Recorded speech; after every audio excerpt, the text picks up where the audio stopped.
आसा फील रबाबी बलद पखावज कौआ ताल बजावे पहर चोलना गधा नाचे भैंसा भगत करावे। इस पावन शब्द राही भगत कबीर जी ने जीवन ਦੇ ਅੰਦਰ ਆਉਣ ਵਾਲੀਆਂ ਤਬਦੀਲੀਆਂ ਦਾ ਜ਼ਿਕਰ ਕੀਤਾ ਹੈ। ਜਦੋਂ ਬੰਦਾ ਸੱਚ ਦੇ ਨਾਲ ਜੁੜਦਾ ਹੈ, ਰੱਬੀ ਰਜ਼ਾ ਵਿੱਚ ਤੁਰਦਾ ਹੈ, ਰੱਬੀ ਗੁਣਾਂ ਨੂੰ ਆਪਣੀ ਜ਼ਿੰਦਗੀ ਵਿੱਚ ਇੰਪਲੀਮੈਂਟ ਕਰਦਾ ਹੈ, ਤਾਂ ਉਹਦੇ ਜੀਵਨ ਦੇ ਵਿੱਚ ਬਹੁਤ ਵੱਡੀਆਂ ਤਬਦੀਲੀਆਂ ਆਉਂਦੀਆਂ ਨੇ। ਉਹਨੂੰ ਇੱਕ ਬਹੁਤ ਵੱਡੀ ਪ੍ਰਾਪਤੀ ਹੁੰਦੀ ਹੈ ਤੇ ਇਹ ਜਿਹੜੀ ਪੋਸੀਬਿਲਿਟੀਜ਼ ਨੇ ਇਹ ਹਰ ਇਨਸਾਨ ਦੇ ਅੰਦਰ ਹਰ ਵਕਤ ਮੌਜੂਦ ਨੇ।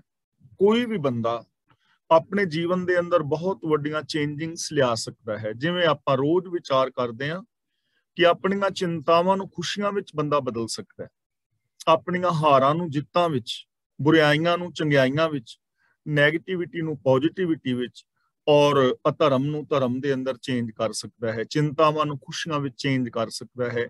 ਪਤਿਤ ਤੋਂ ਇਹ ਬੰਦਾ ਪਾਵਨ ਹੋ ਸਕਦਾ ਹੈ ਜੇ ਇਹ ਰੱਬੀ ਰਜ਼ਾ ਦੇ ਵਿੱਚ ਤੁਰੇ, ਜੇ ਗੁਰੂ ਗਿਆਨ ਮੁਤਾਬਕ ਜ਼ਿੰਦਗੀ ਜੀਵੇ, ਜੇ ਗੁਰਮਤ ਦਾ ਧਾਰਨੀ ਹੋ ਜਾਏ ਔਰ ਰੱਬੀ ਗੁਣਾਂ ਦਾ ਧਾਰਨੀ ਹੋਵੇ। ਤਾਂ ਕਿਵੇਂ ਚੇਂਜਿੰਗਸ ਆਉਂਦੀਆਂ ਨੇ ਭਗਤ ਕਬੀਰ ਜੀ ਨੇ ਸਾਨੂੰ ਸਮਝਾਇਆ ਹੈ। ਫੀਲ ਰਬਾਬੀ ਬਲਦ ਪਖਾਵਜ। ਇੱਥੇ ਫੀਲ ਦਾ ਮੀਨਿੰਗ ਹੈ ਹਾਥੀ, ਰਬਾਬੀ ਦਾ ਮਤਲਬ ਰਬਾਬ ਵਜਾਉਣ ਵਾਲਾ। ਤਾਂ ਕਬੀਰ ਜੀ ਕਹਿ ਰਹੇ ਨੇ ਹਾਥੀ ਸੀ ਜਿਹੜਾ ਨਾ ਉਹ ਰਬਾਬ ਵਜਾਉਣ ਵਾਲਾ ਬਣ ਗਿਆ। ਦੇਖੋ ਜੇ ਅਸੀਂ ਸ਼ਬਦੀ ਅਰਥ ਕਰੀਏ ਤਾਂ ਹਾਥੀ ਰਬਾਬ ਨਹੀਂ ਵਜਾ ਸਕਦਾ। ਹਾਥੀ ਜੇ ਰਬਾਬ ਤੇ ਪੈਰ ਵੀ ਧਰੇਗਾ ਤੇ ਰਬਾਬ ਦਾ ਜਾਂ ਕਿਸੇ ਵੀ ਸਾਜ਼ ਦਾ ਹਾਲ ਕੀ ਹੋ ਜਾਏਗਾ ਇਹ ਤੁਸੀਂ ਅੰਦਾਜ਼ਾ ਲਗਾ ਸਕਦੇ ਹੋ। ਇੱਥੇ ਫੀਲ ਦਾ ਮਤਲਬ ਹਾਥੀ, ਹਾਥੀ ਦਾ ਮਤਲਬ ਹੰਕਾਰੀ ਸੁਭਾਅ ਜਿਹੜਾ ਹੈ। ਇੱਥੇ ਹਾਥੀ ਦਾ ਮੀਨਿੰਗ ਹੰਕਾਰੀ ਸੁਭਾਅ ਤੇ ਰਬਾਬੀ ਦਾ ਮਤਲਬ ਹੈ ਸਿਫਤ ਸਲਾਹ ਕਰਨ ਵਾਲਾ, ਨਿਮਰਤਾ ਧਾਰਨ ਕਰਨ ਵਾਲਾ। ਤਾਂ ਕਬੀਰ ਜੀ ਕਹਿੰਦੇ ਹਨ ਕਿ ਰੱਬੀ ਰਜ਼ਾ ਵਿੱਚ ਤੁਰਨ ਤੋਂ ਬਾਅਦ ਜਦੋਂ ਮੈਂ ਪ੍ਰਭੂ ਦੀ ਸ਼ਰਨ ਵਿੱਚ ਆਇਆ, ਉਹਦੇ ਤੋਂ ਬਾਅਦ ਚੇਂਜਿੰਗ ਇਹ ਆਈ ਕਿ ਜੋ ਮੇਰਾ ਹੰਕਾਰ ਵਾਲਾ ਸੁਭਾਅ ਸੀ ਨਾ, ਹਾਥੀ ਵਾਲਾ, ਕਾਮ ਵਾਸਨਾਵਾਂ ਵਾਲਾ, ਉਹ ਸੁਭਾਅ ਬਦਲ ਗਿਆ ਤੇ ਹੁਣ ਉਹ ਜਿਹੜਾ ਹਾਥੀ ਰੂਪ ਸੁਭਾਅ ਸੀ ਉਹ ਰਬਾਬ ਵਜਾਉਣ ਵਾਲਾ, ਰੱਬ ਦੀ ਸਿਫਤ ਸਲਾਹ ਕਰਨ ਵਾਲਾ, ਨਿਮਰਤਾ ਵਾਲਾ ਹੋ ਗਿਆ ਹੈ। ਯਾਨੀ ਬੰਦੇ ਦੀ ਜੋ ਈਗੋ ਹੈ ਨਾ ਉਹ ਖਤਮ ਹੋ ਜਾਂਦੀ ਹੈ ਔਰ ਬੰਦਾ ਨਿਮਾਣਾ ਹੋ ਕੇ ਪ੍ਰਭੂ ਦੀ ਸਿਫਤ ਸਲਾਹ ਕਰਨ ਵਾਲਾ ਬਣ ਜਾਂਦਾ ਹੈ ਜਦੋਂ ਬੰਦਾ ਰੱਬੀ ਰਜ਼ਾ ਦੇ ਅੰਦਰ ਤੁਰਦਾ ਹੈ, ਜਦੋਂ ਬੰਦਾ ਗੁਰੂ ਗਿਆਨ ਅਨੁਸਾਰ ਜ਼ਿੰਦਗੀ ਜੀਂਦਾ ਹੈ। ਬਲਦ ਪਖਾਵਜ, ਬਲਦ ਦਾ ਮਤਲਬ ਬੈਲ, ਢੱਗਾ। ਜਿਹੜਾ ਬਲਦ ਹੈ, ਪਖਾਵਜ ਦਾ ਮਤਲਬ ਜੋੜੀ ਵਜਾਉਣ ਵਾਲਾ ਬਣ ਗਿਆ।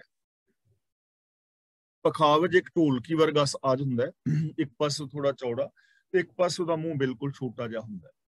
ਢੋਲਕੀ ਵਰਗਾ ਇੱਕ ਸਾਜ਼ ਹੈ, ਜੋੜੀ। ਤਾਂ ਬਲਦ ਜਿਹੜਾ ਹੈ ਉਹ ਜੋੜੀ ਵਜਾਉਣ ਵਾਲਾ ਬਣ ਗਿਆ। ਹੁਣ ਇੱਥੇ ਸਮਝਣਾ ਹੈ ਬਲਦ ਦਾ ਮਤਲਬ ਇੱਥੇ ਹੈ ਬੈਲ ਵਾਲਾ ਸੁਭਾਅ, ਸੁਸਤ ਸੁਭਾਅ, ਤੇ ਪਖਾਵਜ ਦਾ ਮਤਲਬ ਹੈ ਇੱਥੇ ਉਦਮ ਕਰਨ ਵਾਲਾ। ਜੋ ਮੇਰਾ ਸੁਭਾਅ ਪਹਿਲਾਂ ਬੈਲ ਵਾਲਾ ਸੀ ਉਹ ਸੁਭਾਅ ਜਿਹੜਾ ਹੈ ਨਾ ਤਾਲ ਵਜਾਉਣ ਵਾਲਾ ਬਣ ਗਿਆ, ਮਤਲਬ ਉਦਮ ਕਰਨ ਵਾਲਾ ਬਣ ਗਿਆ। ਪਹਿਲਾਂ ਉੱਠਣ ਲੱਗਿਆ ਪ੍ਰੋਬਲਮ ਹੁੰਦੀ ਸੀ, ਕੰਮ ਕਰਨ ਲੱਗਿਆ ਆਲਸ ਕਰੀਦਾ ਸੀ, ਕਿਸੇ ਨੂੰ ਮਿਲ ਵਰਤਨ ਲੱਗਿਆ ਆਲਸ ਸੀ, ਲੇਕਿਨ ਹੁਣ ਉਹ ਆਲਸ ਵਾਲਾ ਸੁਭਾਅ ਨਹੀਂ ਰਿਹਾ। ਹੁਣ ਸਤ, ਸੰਤੋਖ, ਦਇਆ, ਧਰਮ, ਧੀਰਜ ਕਰਨ ਵਾਸਤੇ ਅੰਦਰ ਉਦਮ ਪੈਦਾ ਹੋ ਗਿਆ ਹੈ, ਉਦਮੀ ਸੁਭਾਅ ਬਣ ਗਿਆ। ਤਾਂ ਇਹਦਾ ਮਤਲਬ ਜੇ ਕਿਸੇ ਦੀ ਜ਼ਿੰਦਗੀ ਵਿੱਚ ਆਲਸ ਹੈ ਤਾਂ ਉਹ ਬੰਦਾ ਉਹਨੂੰ ਕਨਵਰਟ ਕਰ ਸਕਦਾ ਹੈ, ਉਦਮੀ ਹੋ ਸਕਦਾ ਹੈ। ਇਹ ਸੰਭਾਵਨਾਵਾਂ ਨੇ। ਕਊਆ ਤਾਲ ਵਜਾਵੇ। ਕਊਆ, ਕਊਆ ਦਾ ਮਤਲਬ ਕਾਂ, ਤਾਲ ਦਾ ਮਤਲਬ ਛੈਣੇ। ਜਿਹੜਾ ਕਾਂ ਹੈ ਉਹ ਛੈਣੇ ਵਜਾ ਰਿਹਾ ਹੈ। ਹੁਣ ਕਾਂ ਦਾ ਸੁਭਾਅ ਹੈ, ਇੱਥੇ ਕਾਂ ਸੁਭਾਅ ਦੀ ਗੱਲ ਹੈ ਕਿ ਮੇਰਾ ਮਨ ਕਾਂ ਵਰਗਾ ਸੀ। ਕਾਂ ਦਾ ਇੱਕ ਤਾਂ ਸੁਭਾਅ ਹੈ ਸਾਰਾ ਦਿਨ ਕਾਂ ਕਾਂ ਕਰਨਾ, ਔਰ ਦੂਜਾ ਸੁਭਾਅ ਹੈ ਕਾਗ ਬਤਨ ਬਿਸ਼ਟਾ ਮੈਂ ਵਾਸ, ਕਾਂ ਗੰਦਗੀ ਵਿੱਚ ਚੁੰਝਾ ਮਾਰਦਾ। ਤਾਂ ਸਾਰਾ ਦਿਨ ਨਿੰਦਿਆ ਕਰਨੀ, ਬੁਰਾਈ ਕਰਨੀ, ਵਿਸ਼ੇ ਵਿਕਾਰਾਂ ਵਿੱਚ ਫਸੇ ਰਹਿਣਾ, ਇਹ ਕਾਂ ਵਾਲਾ ਸੁਭਾਅ ਹੈ। ਤੇ ਤਾਲ ਛੈਣੇ ਵਜਾਉਣ ਦਾ ਮਤਲਬ ਤਾਲ ਦੇ ਅੰਦਰ ਰਹਿਣਾ। ਇਹਦਾ ਜਿਹੜਾ ਜੀਵਨ ਹੈ ਹੁਣ ਸੰਗੀਤਮਈ ਬਣ ਗਿਆ। ਜੋ ਮੇਰਾ ਸੁਭਾਅ ਕਾਂ ਵਰਗਾ ਸੀ, ਗੰਦਗੀ ਵਿੱਚ ਚੁੰਝਾ ਮਾਰਦਾ ਸੀ, ਸਾਰਾ ਦਿਨ ਜਿਹੜਾ ਬੰਦਾ ਨਿੰਦਾ ਚੁਗਲੀ ਕਰਦਾ ਸੀ, ਝੂਠ ਫਰੇਬ ਬੋਲਦਾ ਸੀ, ਹੁਣ ਉਹ ਛੈਣੇ ਵਜਾ ਰਿਹਾ ਹੈ, ਰੱਬ ਦੀ ਸਿਫਤ ਸਲਾਹ ਕਰ ਰਿਹਾ ਹੈ। ਉਹਦਾ ਜੀਵਨ ਤਾਲ ਦੇ ਅੰਦਰ ਹੈ, ਜੀਵਨ ਸੰਗੀਤਮਈ ਬਣ ਗਿਆ ਹੈ। ਪਹਿਰ ਚੋਲਣਾ ਗਧਾ ਨਾਚੈ, ਗਧਾ ਦਾ ਮਤਲਬ ਖੋਤਾ, ਨਾਚੇ ਦਾ ਮਤਲਬ ਨੱਚ ਰਿਹਾ ਹੈ। ਗਧੇ ਦਾ ਸੁਭਾਅ ਹੈ ਉਲਟੇ ਰਾਹਾਂ ਤੇ ਜਾਣਾ। ਗਧੇ ਨੂੰ ਖਿੱਚੀਏ ਕਿੱਧਰ ਨੂੰ ਜਾਂਦਾ, ਕਿੱਧਰ ਨੂੰ ਹੈ, ਗਧਾ ਦਲੋਤੀਆਂ ਮਾਰਦਾ ਹੈ। ਔਰ ਖਾਸ ਕਰਕੇ ਗਧਾ ਜਿਹੜਾ ਹੈ ਨਾ ਬੇਅਕਲੀ ਦਾ ਪ੍ਰਤੀਕ ਹੈ। ਜਿਸ ਬੰਦੇ ਨੂੰ ਅਕਲ ਨਾ ਹੋਏ, ਬੇਅਕਲੇ ਕੰਮ ਕਰੇ, ਉਹਨੂੰ ਲੋਕ ਕਹਿ ਦਿੰਦੇ ਫਲਾਂ ਬੰਦਾ ਤੇ ਖੋਤਾ ਹੈ। ਯਾਨੀ ਬੇਵਕੂਫੀਆਂ ਵਾਲਾ ਸੁਭਾਅ, ਬਦਤਮੀਜ਼ੀਆਂ ਕਰਨੀਆਂ, ਸਵਾਹ ਦੇ ਵਿੱਚ ਲੇਟਦਾ ਹੈ ਗਧਾ।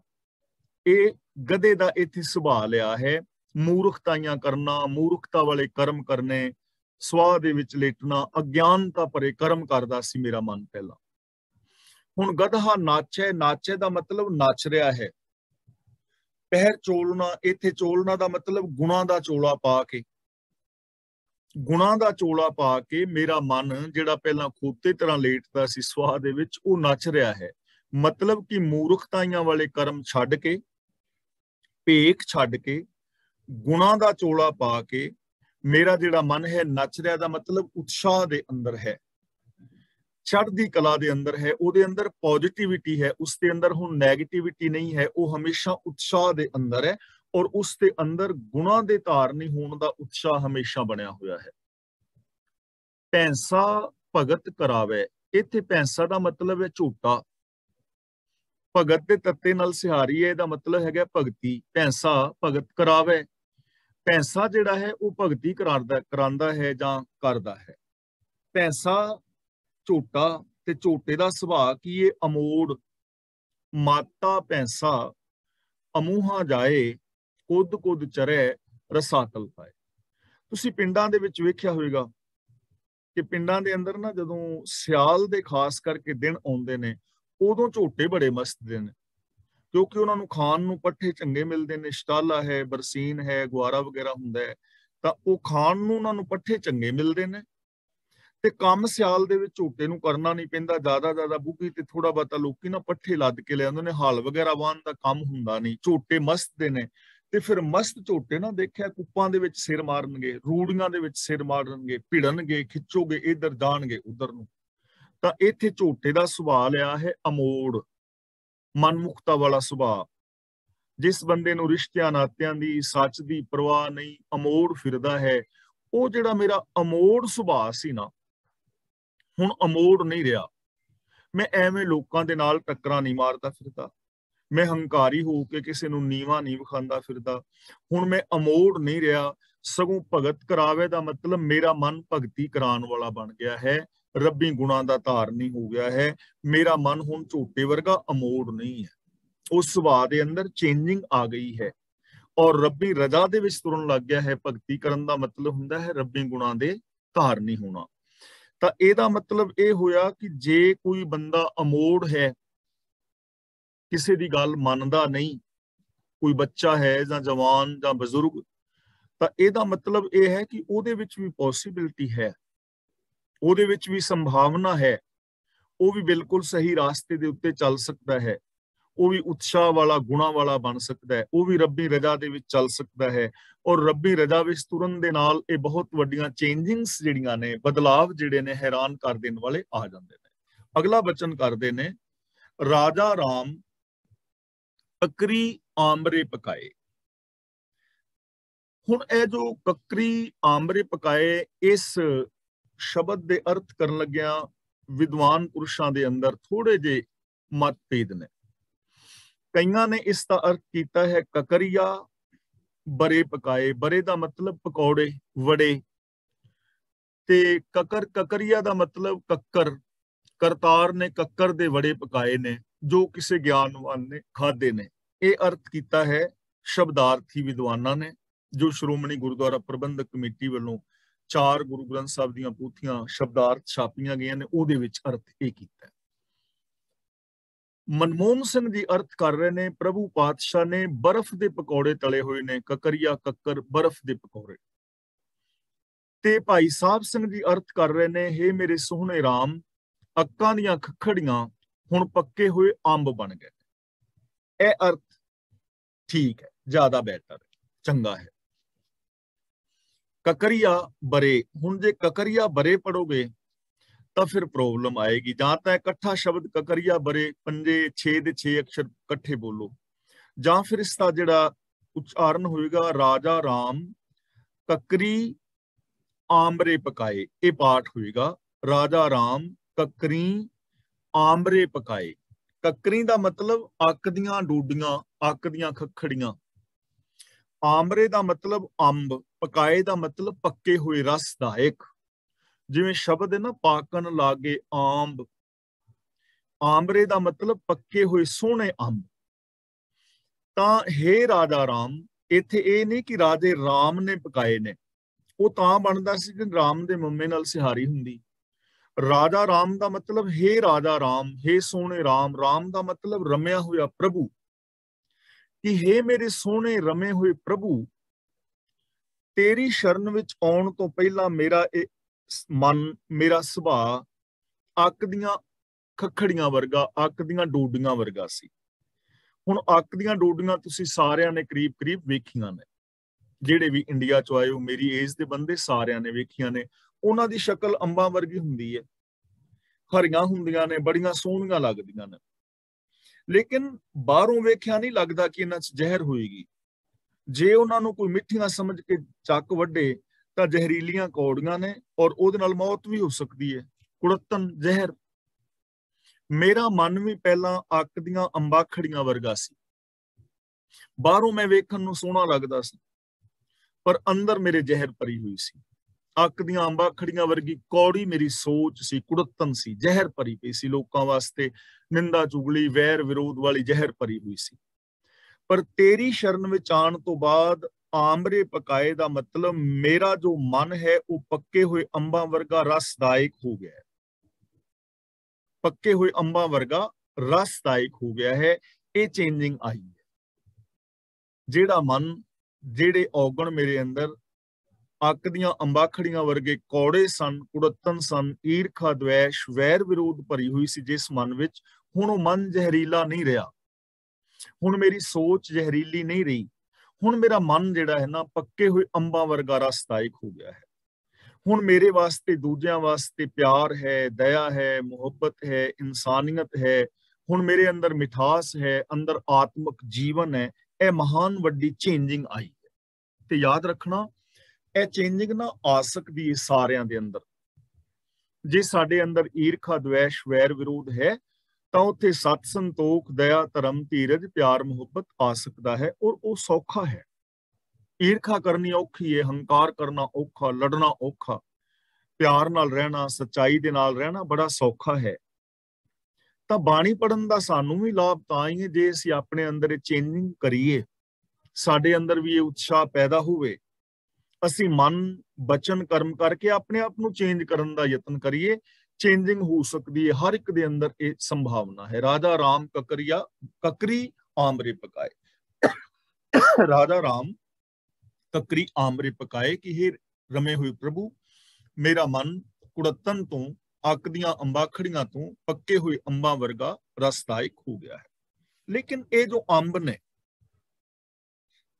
ਕਿਨੇ ਬੂਝਨ ਹਾਰੇ ਖਾਏ, ਕਿਨੇ ਦਾ ਮਤਲਬ ਕਿਸੇ ਵਿਰਲੇ ਨੇ, ਬੂਝਨ ਹਾਰੇ ਦਾ ਮਤਲਬ ਗਿਆਨਵਾਨ ਨੇ।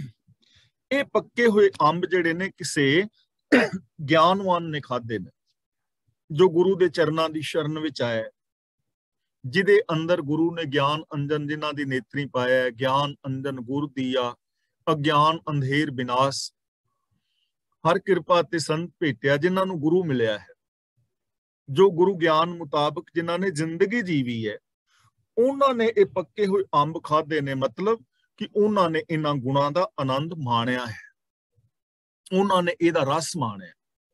ਦੇਖੋ, ਗੱਲਾਂ ਤਾਂ ਹੁਣ ਅਸੀਂ ਸੁਣ ਲਈਆਂ, ਲੇਕਿਨ ਰਸ ਕੋਈ ਵਿਰਲਾ ਮਾਣੇਗਾ। ਜਿਵੇਂ ਅਸੀਂ ਰੋਜ਼, ਮੈਂ ਬੇਨਤੀ ਕਰ ਰਿਹਾ ਕਿ ਦੁਨੀਆ ਦਾ ਹਰ ਇਨਸਾਨ ਕਹਿ ਰਿਹਾ ਹੈ ਕਿ ਸੱਚ ਬੋਲਣਾ ਚਾਹੀਦਾ ਹੈ, ਦਇਆ ਕਰਨੀ ਚਾਹੀਦੀ ਹੈ, ਪ੍ਰੇਮ ਕਰਨਾ ਚਾਹੀਦਾ ਹੈ, ਮਿਲ ਵਰਤ ਕੇ ਰਹਿਣਾ ਚਾਹੀਦਾ ਹੈ। ਇਹ ਗੱਲਾਂ ਸਾਰੇ ਲੋਕ ਕਹਿ ਰਹੇ ਨੇ, ਪਰ ਸਾਰੇ ਲੋਕ ਇਹਨਾਂ ਗੱਲਾਂ ਦਾ ਰਸ ਨਹੀਂ ਮਾਣ ਰਹੇ। ਇਹ ਗੱਲਾਂ ਕਹਿਣ ਦੇ ਨਾਲ ਜੀਵਨ ਵਿੱਚ ਰਸ ਨਹੀਂ ਆਉਣਾ। ਰਸ ਬੰਦਾ ਉਹ ਮਾਣੇਗਾ ਜਿਹੜਾ ਇਹਨਾਂ ਗੱਲਾਂ ਨੂੰ ਇੰਪਲੀਮੈਂਟ ਕਰੇਗਾ। ਹੁਣ ਪਿਆਰ ਦੇ ਨਾਲ ਰਹਿਆ ਕਿਹੜਾ ਆਨੰਦ ਮਿਲਦਾ ਹੈ, ਉਹ ਤੇ ਉਹ ਹੀ ਮਾਣੇਗਾ ਜਿਹੜਾ ਪਿਆਰ ਦੇ ਨਾਲ ਰਹੇਗਾ। ਇਮਾਨਦਾਰੀ ਵਾਲੀ, ਨਿਮਰਤਾ ਵਾਲੀ ਜ਼ਿੰਦਗੀ ਜੀਣ ਨਾਲ ਜਿਹੜੀ ਖੁਸ਼ੀ, ਜਿਹੜਾ ਸੁੱਖ ਮਿਲਦਾ ਹੈ, ਉਹ ਤਾਂ ਉਹੀ ਮਾਣੇਗਾ ਜਿਹੜਾ ਐਸੀ ਜ਼ਿੰਦਗੀ ਜੀਵੇਗਾ ਗਿਆਨਵਾਨ। ਤਾਂ ਗੁਰੂ ਜੀ ਕਹਿੰਦੇ ਨੇ ਕੁਝ ਵਿਰਲੇ ਲੋਕ ਨੇ ਜੋ ਗਿਆਨਵਾਨ ਨੇ, ਜਿਨ੍ਹਾਂ ਨੇ ਇਹਨਾਂ ਗੁਣਾਂ ਦਾ ਆਨੰਦ ਮਾਣਿਆ ਹੈ, ਜਿਨ੍ਹਾਂ ਨੇ ਇਹਨਾਂ ਗੁਣਾਂ ਨੂੰ ਜ਼ਿੰਦਗੀ ਵਿੱਚ ਇੰਪਲੀਮੈਂਟ ਕੀਤਾ ਹੈ। ਬੈਠ ਸਿੰਘ ਘਰ ਪਾਨ ਲਗਾਵੇ। ਬੈਠ ਦਾ ਮਤਲਬ ਬੈਠ ਕੇ, ਘਰ ਦਾ ਮਤਲਬ ਘਰ ਅੰਦਰ, ਘਰ ਵਿੱਚ ਟਿਕ ਕੇ, ਸਿੰਘ ਦਾ ਮਤਲਬ ਸ਼ੇਰ, ਪਾਨ ਲਗਾਵੇ ਦਾ ਮਤਲਬ ਪਾਨ ਲਗਾ ਰਿਹਾ ਹੈ। ਤਾਂ ਸਿੰਘ ਜਿਹੜਾ ਹੈ ਮਨ, ਸਿੰਘ ਦਾ ਮਤਲਬ ਸ਼ੇਰ। ਹੁਣ ਸ਼ੇਰ ਦੀ ਇੱਕ ਬਿਰਤੀ ਹੈ, ਤੇ ਸ਼ੇਰ ਦੀ ਬਿਰਤੀ ਹੈ ਦੂਜਿਆਂ ਤੇ ਧੱਕਾ ਕਰਨ ਦੀ। ਸ਼ੇਰ ਦੀ ਬਿਰਤੀ ਹੈ ਸ਼ਿਕਾਰ ਕਰਨ ਦੀ। ਸ਼ੇਰ ਦਾ ਸੁਭਾਅ ਹੈ ਹਿੰਸਾ ਵਾਲਾ। ਸ਼ੇਰ ਹਿੰਸਾ ਕਰਦਾ ਹੈ, ਦੂਜਿਆਂ ਦੀ ਹੱਤਿਆ ਕਰਦਾ ਹੈ, ਤੇ ਦੂਜਿਆਂ ਦੀ ਹੱਤਿਆ ਕਰਕੇ ਖਾਂਦਾ ਹੈ, ਆਪ ਉਹ ਖਾ ਜਾਂਦਾ ਉਹਨਾਂ ਚੀਜ਼ਾਂ ਨੂੰ, ਜਾਨਵਰਾਂ ਨੂੰ ਮਾਰ ਕੇ। ਕੁਦਰਤ ਨੇ ਉਹਨੂੰ ਐਸਾ ਬਣਾਇਆ ਹੈ, ਉਹ ਇੱਕ ਵੱਖਰਾ ਟੌਪਿਕ ਹੈ। ਲੇਕਿਨ ਇੱਥੇ ਜੋ ਸੁਭਾਅ ਲੈਣਾ ਹੈ ਸ਼ੇਰ ਦਾ, ਉਹ ਹਿੰਸਾ ਵਾਲਾ। ਤਾਂ ਮਨੁੱਖੀ ਮਨ ਦੇ ਅੰਦਰ ਵੀ ਹਿੰਸਾ ਵਾਲਾ ਸੁਭਾਅ ਹੈ। ਪਹਿਲਾਂ ਮੇਰਾ ਮਨ ਹਿੰਸਾ ਕਰਦਾ ਸੀ, ਅਤਿਆਚਾਰ ਕਰਦਾ ਸੀ। ਤੇ ਹਿੰਸਾ ਦਾ ਮਤਲਬ ਸਿਰਫ ਇੰਨਾ ਨਹੀਂ ਹੁੰਦਾ ਕਿ ਦੂਜੇ ਕਿਸੇ ਨੂੰ ਕਤਲ ਕਰ ਦੇਣਾ ਜਾਂ ਕਿਸੇ ਜੀਵ ਨੂੰ ਮਾਰ ਦੇਣਾ। ਇਹ ਹਿੰਸਾ ਹੈ, ਇਹਦੇ ਵਿੱਚ ਕੋਈ ਦੋ ਰਾਏ ਨਹੀਂ। ਜੀਵਾਂ ਨੂੰ ਮਾਰਨਾ, ਬੰਦਿਆਂ ਨੂੰ ਮਾਰਨਾ, ਇਹ ਹਿੰਸਾ ਹੈ। ਪਰ ਹਿੰਸਾ ਇੱਥੇ ਨਹੀਂ ਮੁੱਕਦੀ ਵੀ ਕਤਲ ਕਰਨ ਤੇ ਮੁੱਕ ਜਾਂਦੀ ਹੈ। ਕਿਸੇ ਦੀਆਂ ਭਾਵਨਾਵਾਂ ਦਾ ਕਤਲ ਕਰਨਾ, ਇਹ ਵੀ ਹਿੰਸਾ ਹੈ। ਕਿਸੇ ਦੇ ਹੱਕ ਖਾ ਜਾਣੇ, ਇਹ ਵੀ ਹਿੰਸਾ ਹੈ। ਅਸੀਂ ਦੇਖਦੇ ਹਾਂ ਅੱਜ ਤਾਂ ਕੁਝ ਟਾਈਮ ਬਦਲਿਆ ਹੈ, ਨਹੀਂ ਤੇ ਖਾਸ ਕਰਕੇ ਔਰਤਾਂ ਦੇ ਉੱਤੇ ਕਿੰਨੀ ਹਿੰਸਾ ਹੁੰਦੀ ਰਹੀ ਹੈ, ਹੁਣ ਵੀ ਹੋ ਰਹੀ ਹੈ। ਔਰਤਾਂ ਨੂੰ ਕਿੰਨਾ ਦਬਾ ਕੇ ਰੱਖਿਆ ਜਾਂਦਾ ਸੀ, ਕਿੰਨਾ ਮਾਰ ਕੁੱਟ ਹੁੰਦੀ ਸੀ। ਬੱਚਿਆਂ ਦੇ ਉੱਤੇ ਹਿੰਸਾ ਹੁੰਦੀ ਹੈ, ਮਾਂ ਪਿਓ ਕਿਵੇਂ ਬੱਚਿਆਂ ਨੂੰ ਕੁੱਟਦੇ ਨੇ, ਅੱਜ ਵੀ ਕੁੱਟ ਰਹੇ ਨੇ। ਸਕੂਲਾਂ ਦੇ ਵਿੱਚ ਟੀਚਰ ਕੁੱਟ ਰਹੇ ਨੇ। ਔਰ ਬਾਕੀ ਤੁਸੀਂ ਆ ਦੇਖ ਲਓ ਕਿੰਨੀਆਂ ਵੀਡੀਓ ਵਾਇਰਲ ਹੁੰਦੀਆਂ ਨੇ। ਪਹਿਲੀ ਗੱਲ ਤੇ ਗਲਤੀ ਕਰਨੀ ਨਹੀਂ ਚਾਹੀਦੀ ਕਿਸੇ ਨੂੰ, ਤੇ ਜੇ ਕਿਸੇ ਨੇ ਛੋਟੀ ਮੋਟੀ ਗਲਤੀ ਕੀਤੀ ਹੈ ਤੇ ਉਹਨੂੰ ਫਿਰ ਕਿਵੇਂ ਕੁੱਟ-ਕੁੱਟ ਕੇ ਤੇ ਵੀਡੀਓ ਬਣਾ ਕੇ ਪਾਈਆਂ ਜਾ ਰਹੀਆਂ ਨੇ। ਕਿਸੇ ਦੀਆਂ ਭਾਵਨਾਵਾਂ ਨੂੰ ਠੇਸ ਪਹੁੰਚਾਣੀ ਵੀ ਹਿੰਸਾ ਹੈ। ਕਿਸੇ ਦੇ ਚੰਗੇ ਵਿਚਾਰਾਂ ਨੂੰ ਕਤਲ ਕਰਨਾ ਵੀ ਹਿੰਸਾ ਹੈ। ਕਿਸੇ ਦੇ ਉੱਤੇ ਮਾਨਸਿਕ ਦਬਾਅ ਬਣਾਉਣਾ ਵੀ ਹਿੰਸਾ ਹੈ। ਇਹ ਮਨ ਦਾ ਮੇਰਾ ਸੁਭਾਅ ਸੀ ਪਹਿਲਾਂ। ਤੇ ਭਗਤ ਕਬੀਰ ਜੀ ਕਹਿੰਦੇ ਨੇ, ਹੇ ਰਾਜਾ ਰਾਮ, ਹੇ ਪ੍ਰਭੂ, ਜਦੋਂ ਤੇਰੀ ਚਰਨਾਂ ਦੀ ਸ਼ਰਨ ਵਿੱਚ ਲਈ ਨਾ, ਹੁਣ ਮਨ ਮੇਰਾ ਸ਼ੇਰ ਦੀ ਤਰ੍ਹਾਂ ਹਿੰਸਕ ਨਹੀਂ ਰਿਹਾ। ਪਾਨ ਲਗਾਵੇ, ਇਹ ਆਪਣੇ ਘਰ ਦੇ ਅੰਦਰ ਬੈਠਾ ਪਾਨ ਲਗਾ ਰਿਹਾ ਹੈ। ਮਤਲਬ ਘਰ ਬੈਠੇ ਦਾ ਮਤਲਬ ਘਰ ਦੇ ਅੰਦਰ ਟਿਕ ਕੇ, ਆਪਣੇ ਸੁਭਾਅ ਦੇ ਅੰਦਰ ਟਿਕ ਗਿਆ ਹੈ। ਤੇ ਸਾਡਾ ਸੁਭਾਅ ਕੀ ਹੈ? ਮਨ ਤੂੰ ਜੋਤ ਸਰੂਪ ਹੈ। ਹੁਣ ਮੇਰਾ ਮਨ ਵਿਕਾਰਾਂ ਵੱਲ ਨਹੀਂ ਦੌੜਦਾ, ਹੁਣ ਮੇਰਾ ਮਨ ਬਾਹਰ ਨਹੀਂ ਭਟਕਦਾ, ਹੁਣ ਮੇਰੇ ਮਨ ਦੇ ਉੱਤੇ ਹਿੰਸਕ ਵਿਚਾਰ ਨਹੀਂ ਮੇਰੇ ਮਨ ਦੇ ਅੰਦਰ ਆਉਂਦੇ। ਹੁਣ ਸਗੋਂ ਇਹ ਦੂਜਿਆਂ ਦੀ ਸੇਵਾ ਵਾਸਤੇ ਸੋਚਦਾ ਹੈ। ਇਹਦਾ ਨਿਰਦੈਤਾ ਵਾਲਾ ਸੁਭਾਅ ਹਟ ਗਿਆ ਹੈ ਤੇ ਹੁਣ ਇਹ ਸੇਵਾ ਦਾ ਆਰ ਕਰਦਾ ਹੈ। ਪਾਨ ਲਗਾਉਣ ਦਾ ਮਤਲਬ ਸੇਵਾ ਦਾ ਉਦਮ ਕਰਦਾ ਹੈ, ਕਿਸੇ ਦਾ ਸਹਿਯੋਗ ਕਰਨ ਦਾ ਉਦਮ ਕਰ ਰਿਹਾ ਹੈ। ਕੀਸ ਗਲੋਰੇ ਲਿਆਵੇ। ਕੀਸ ਦਾ ਮਤਲਬ ਛਛੂੰਦਰ। ਕਈ ਚਚੂੰਦਰ ਕਹਿੰਦੇ ਨੇ, ਕਈ ਛਛੂੰਦਰ ਕਹਿੰਦੇ ਨੇ। ਤੇ ਛਛੂੰਦਰ ਤੁਸੀਂ ਵੇਖੀਏ, ਛਛੂੰਦਰ ਜਾਂ ਚਚੂੰਦਰ, ਉਹ ਘਰਾਂ ਦੇ ਵਿੱਚ ਜਦੋਂ ਭੱਜਦੀ ਕਿਚ ਕਿਚ ਕਰਕੇ ਭੱਜਦੀ ਹੈ, ਉਹ ਬੋਲਦੀ ਦੌੜਦੀ ਹੈ। ਤੇ ਜਿਹੜਾ ਪਹਿਲਾ ਸੁਭਾਅ ਸੀ ਕੀਸ ਵਾਲਾ, ਯਾਨੀ ਕੀਸ ਦਾ ਮਤਲਬ ਛਛੂੰਦਰ, ਤੇ ਇੱਥੇ ਛਛੂੰਦਰ ਦਾ ਮਤਲਬ ਹੈ ਤ੍ਰਿਸ਼ਨਾ ਦਾ ਸੁਭਾਅ। ਕੀਸ ਗਲੋਰੇ ਲਿਆਵੇ, ਗਲੋਰੇ ਦਾ ਮਤਲਬ ਪਾਨਾਂ ਦੇ ਬੀੜੇ। ਪਹਿਲਾਂ ਮੇਰੇ ਮਨ ਦੇ ਅੰਦਰ ਤ੍ਰਿਸ਼ਨਾ ਸੀ, ਮੈਂ ਹਰ ਚੀਜ਼ ਆਪਣੇ ਵਾਸਤੇ ਹੀ ਚਾਹੁੰਦਾ ਸਾਂ। 2 ਨੰਬਰ ਦੇ ਧੰਦੇ ਕਰਕੇ ਹਰ ਚੀਜ਼ ਨੂੰ ਮੈਂ ਜੋੜਨਾ ਚਾਹੁੰਦਾ ਸਾਂ। ਮੇਰੇ ਅੰਦਰ ਜਮਾਖੋਰੀ ਵਾਲਾ ਸੁਭਾਅ ਸੀ।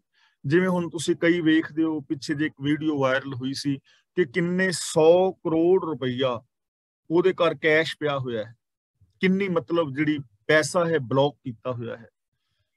ਤਾਂ ਪਹਿਲਾਂ ਮੇਰਾ ਸੁਭਾਅ ਜਿਹੜਾ ਸੀ ਤ੍ਰਿਸ਼ਨਾ ਵਾਲਾ ਸੀ।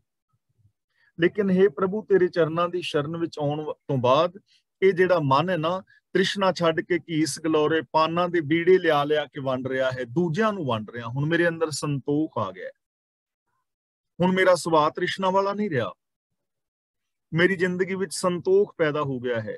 ਤੇ ਹੁਣ ਜਿਹੜਾ ਮੇਰਾ ਮਨ ਹੈ ਨਾ, ਇਹ ਕਰਦਾ ਹੈ ਕਿ ਮੈਂ ਦੂਜਿਆਂ ਨੂੰ ਵੀ ਜਾ ਕੇ ਕੁਝ ਸਹਿਯੋਗ ਕਰਾਂ।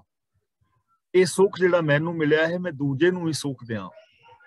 ਜੇ ਬਾਣੀ ਨਾਲ ਜੁੜ ਕੇ ਮੈਨੂੰ ਆਨੰਦ ਮਿਲਿਆ ਤਾਂ ਮੈਂ ਇਹ ਵੀ ਕਹਿ ਸਕਾਂ ਕਿ ਦੂਜੇ ਲੋਕ ਵੀ ਬਾਣੀ ਨਾਲ ਜੁੜ ਕੇ ਇਸ ਆਨੰਦ ਨੂੰ ਮਾਣ ਸਕਣ। ਇਹ ਮੇਰਾ ਚਚੁੰਦਰ ਵਾਲਾ ਸੁਭਾਅ ਜਿਹੜਾ ਹੈ ਉਹ ਬਿਲਕੁਲ ਚੇਂਜ ਹੋ ਗਿਆ, ਤ੍ਰਿਸ਼ਨਾ ਮੁੱਕ ਗਈ ਹੈ, ਮੇਰੇ ਅੰਦਰ ਸ਼ਾਂਤੀ ਆ ਗਈ ਹੈ।